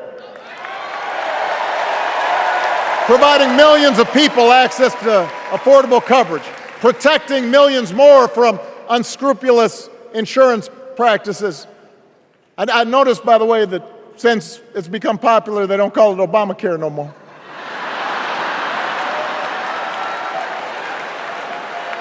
But Kamala knows we can't stop there, which is why she'll keep working to limit out-of-pocket costs. Kamala knows that if we want to help people get ahead, we need to put a college degree within reach of more Americans. But she also knows college shouldn't be the only ticket to the middle class. We need to follow the lead of governors like Tim Walz, who said, if you've got the skills and the drive, you shouldn't need a degree to work for state government.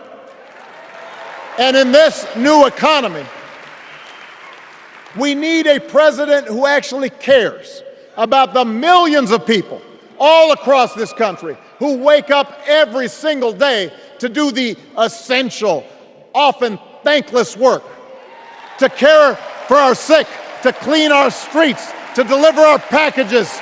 We need a president who will stand up for their right to bargain for better wages and working conditions. And Kamala will be that president.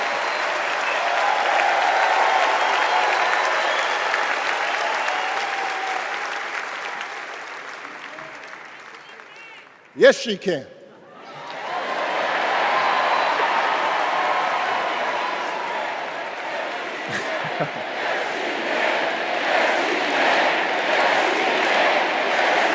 Yes, she can. A Harris-Walz administration can help us move past some of the tired old debates that keep stifling progress. Because at their core, Kamala and Tim understand that when everybody gets a fair shot, we are all better off. They understand that when every child gets a good education, the whole economy gets stronger. When women are paid the same as men for doing the same job, all families benefit.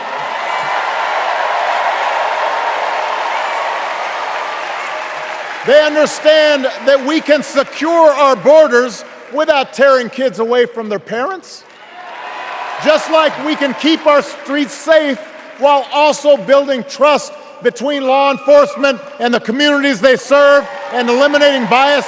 That will make it better for everybody.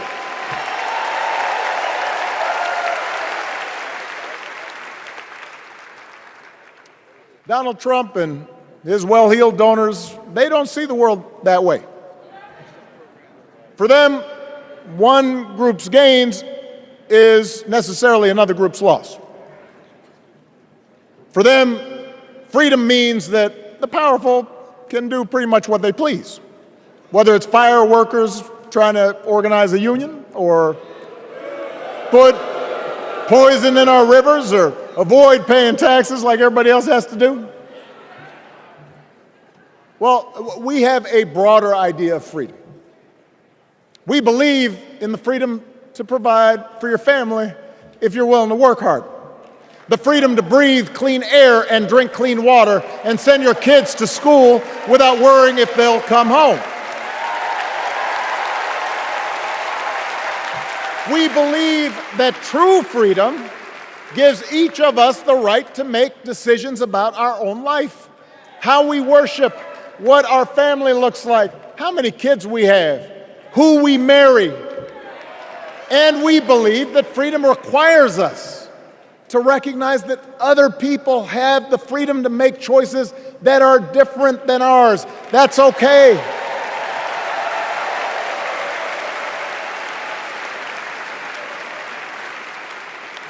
That's the America Kamala Harris and Tim Walz believe in.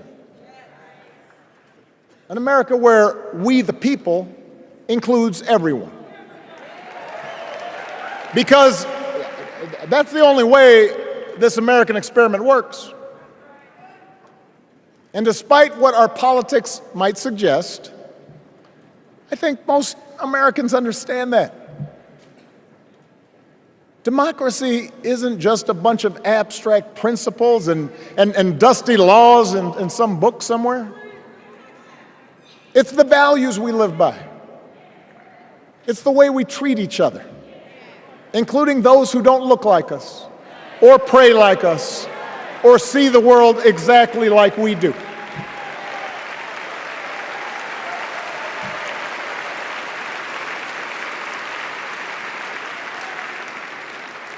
That sense of mutual respect has to be part of our message. Our politics have become so polarized these days that all of us across the political spectrum seem so quick to assume the worst in others unless they agree with us on every single issue. We start thinking that the only way to win is to scold and shame and out-yell the other side. And after a while, regular folks just tune out, or they don't bother to vote. Now, that approach may work for the politicians who just want attention and thrive on division, but it won't work for us. To make progress on the things we care about, the things that really affect people's lives, we need to remember that we've all got our blind spots and contradictions and prejudices, and that if we want to win over those who aren't yet ready to support our candidates, we need to listen to their concerns and maybe learn something in the process. After all, if a parent or grandparent occasionally says something that makes us cringe, we don't automatically assume they're bad people. We recognize that the world is moving fast, that they need time and maybe a little encouragement to catch up. Our fellow citizens deserve the same grace we hope they'll extend to us.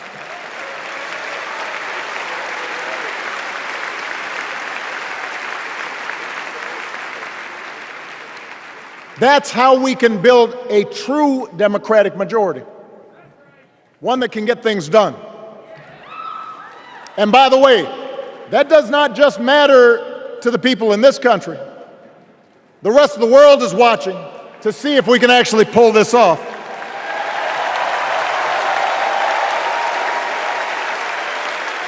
No nation, no society has ever tried to build a democracy as big and as diverse as ours before. One that includes people that over decades have come from every corner of the globe. One where our allegiances and our community are defined not by race or blood, but by a common creed. And that's why when we uphold our values, the world's a little brighter. When we don't, the world's a little dimmer, and dictators and autocrats feel emboldened. And over time, we become less safe. We shouldn't be the world's policemen, and we can't eradicate every cruelty and injustice in the world. But America can be and must be a force for good, discouraging conflict, fighting disease, promoting human rights, protecting the planet from climate change, defending freedom, brokering peace. That's what Kamala Harris believes, and so do most Americans.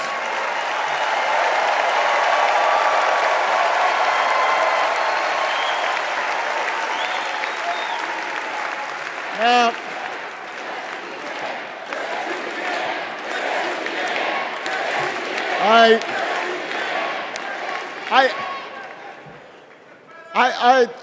I know these ideas can feel pretty naive right now. We live in a time of such confusion and rancor,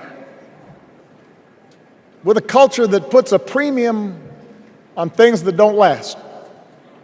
Money, fame, status, likes. We chase the approval of strangers on our phones. We build all manner of walls and fences around ourselves, and then we wonder why we feel so alone. We don't trust each other as much because we don't take the time to know each other. And in that space between us, politicians and algorithms teach us to caricature each other and troll each other and fear each other.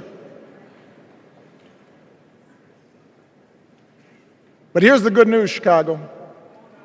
All across America, in big cities and small towns, away from all the noise, the ties that bind us together are still there. We still coach Little League and look out for our elderly neighbors. We still feed the hungry in churches and mosques and synagogues and temples. We share the same pride when our Olympic athletes compete for the gold. Because the vast majority of us do not want to live in a country that's bitter and divided. We want something better. We want to be better. And the joy and the excitement that we're seeing around this campaign tells us we're not alone. You know, I've spent a lot of time thinking about these past few months because, as Michelle mentioned, this summer we lost her mom, Ms. Marion Robinson. And I don't know that anybody has ever loved their mother-in-law any more than I love mine. Mostly it's because she was funny and wise and the least pretentious person I knew. That, and she always defended me with Michelle when I messed up. I'd hide behind her.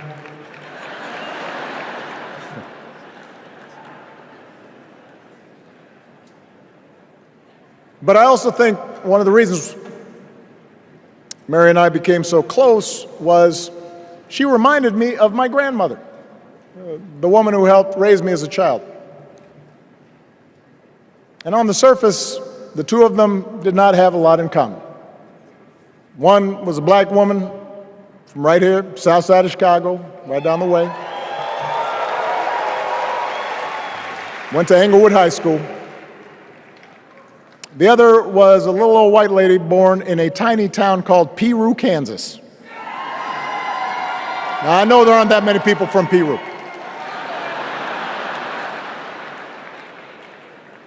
And yet they shared a basic outlook on life.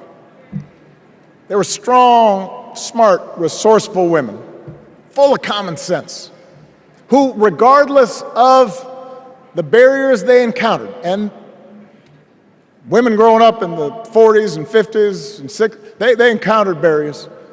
They still went about their business without fuss or complaint and provided an unshakable foundation of love for their children and their grandchildren. In that sense, they both represented an entire generation of working people who, through war and depression, discrimination and limited opportunity, helped build this country. A lot of them toiled every day at jobs that were often too small for them and didn't pay a lot.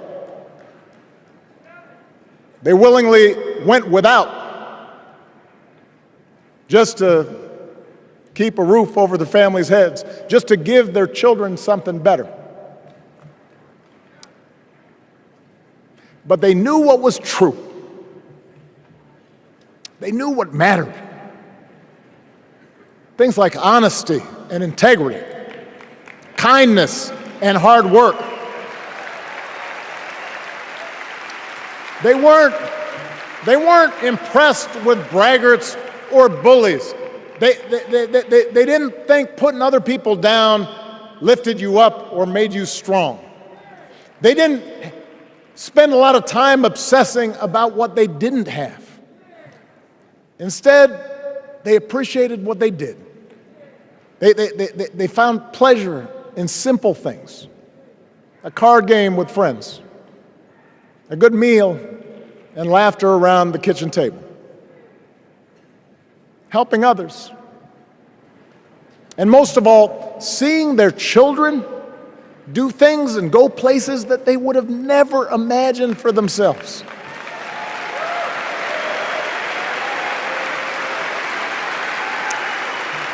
Whether you are a Democrat or a Republican or somewhere in between, we have all had people like that in our lives.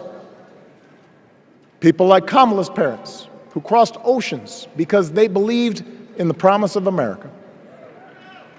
People like Tim's parents, who taught him about the importance of service. Good, hard-working people who weren't famous or powerful, but who managed in countless ways to leave this country just a little bit better than they found it. As much as any policy or program, I believe that's what we yearn for. A return to an America where we work together and look out for each other. A restoration of what Lincoln called, on the eve of Civil War, our bonds of affection. An America that taps what he called the better angels of our nature. That is what this election is about. And I believe that's why if we each do our part over the next 77 days, if we not phone calls, if we talk to our friends, if we listen to our neighbors, if we work like we've never worked before, if we hold firm to our convictions, we will elect Kamala Harris as the next President of the United States, and Tim Walz as the next Vice President of the United States. We will elect leaders up and down the ballot who will fight for the hopeful, forward-looking America we all believe in, and together we too will build a country that is more secure and more just, more equal, and more free. So let's get to work. God bless you, and God bless the United States of America.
Please stand if you are able for this evening's benediction, offered by Bishop Samuel L. Green Sr. and His Eminence Archbishop Alpidophoros of the Greek Orthodox Archdiocese of America.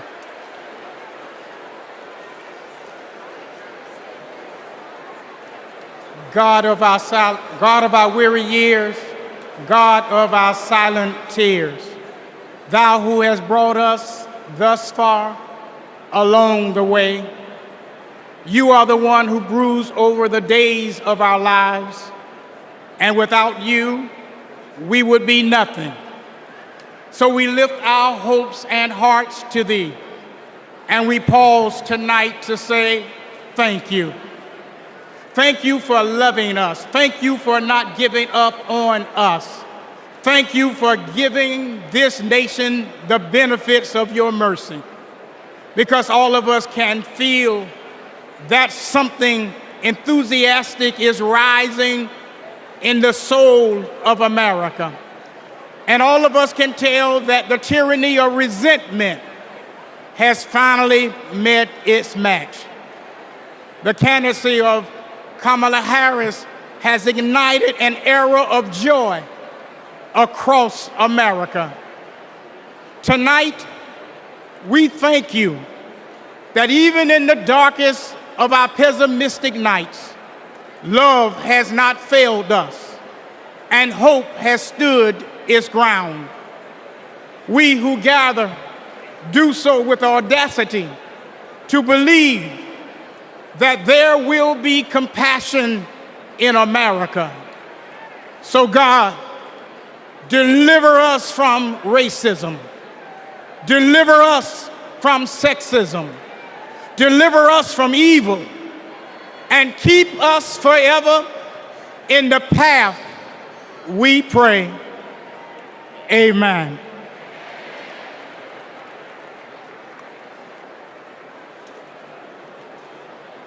It is now time to pray to the Lord. Let us pray to the Lord. Eternal and ever-living God, source of goodness and grace, we come before you, seeking your heavenly benediction upon this democratic national convention.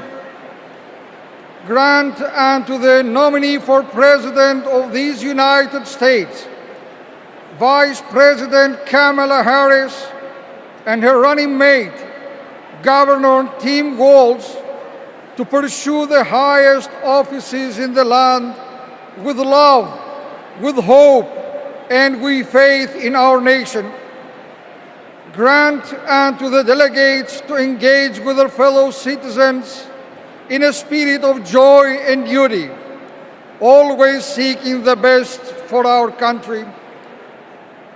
We also ask special blessings upon President Joseph Biden, First Lady Jill Biden, and their family, for he has given a lifetime of service and of sacrifice to the American people, and has stood with nobility and integrity upon the international stage to lead in the best traditions of the United States.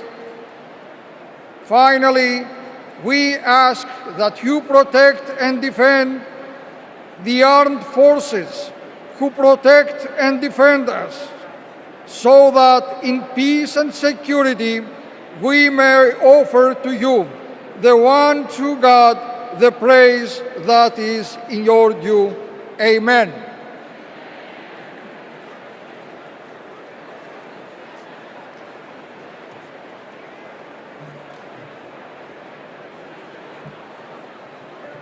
Friends, do I hear a motion to recess until 5:30 tomorrow? Do I hear a second? All those in favor, please say aye. All those opposed, say nay. That was one hell of a night. I'm bringing this thing to a close.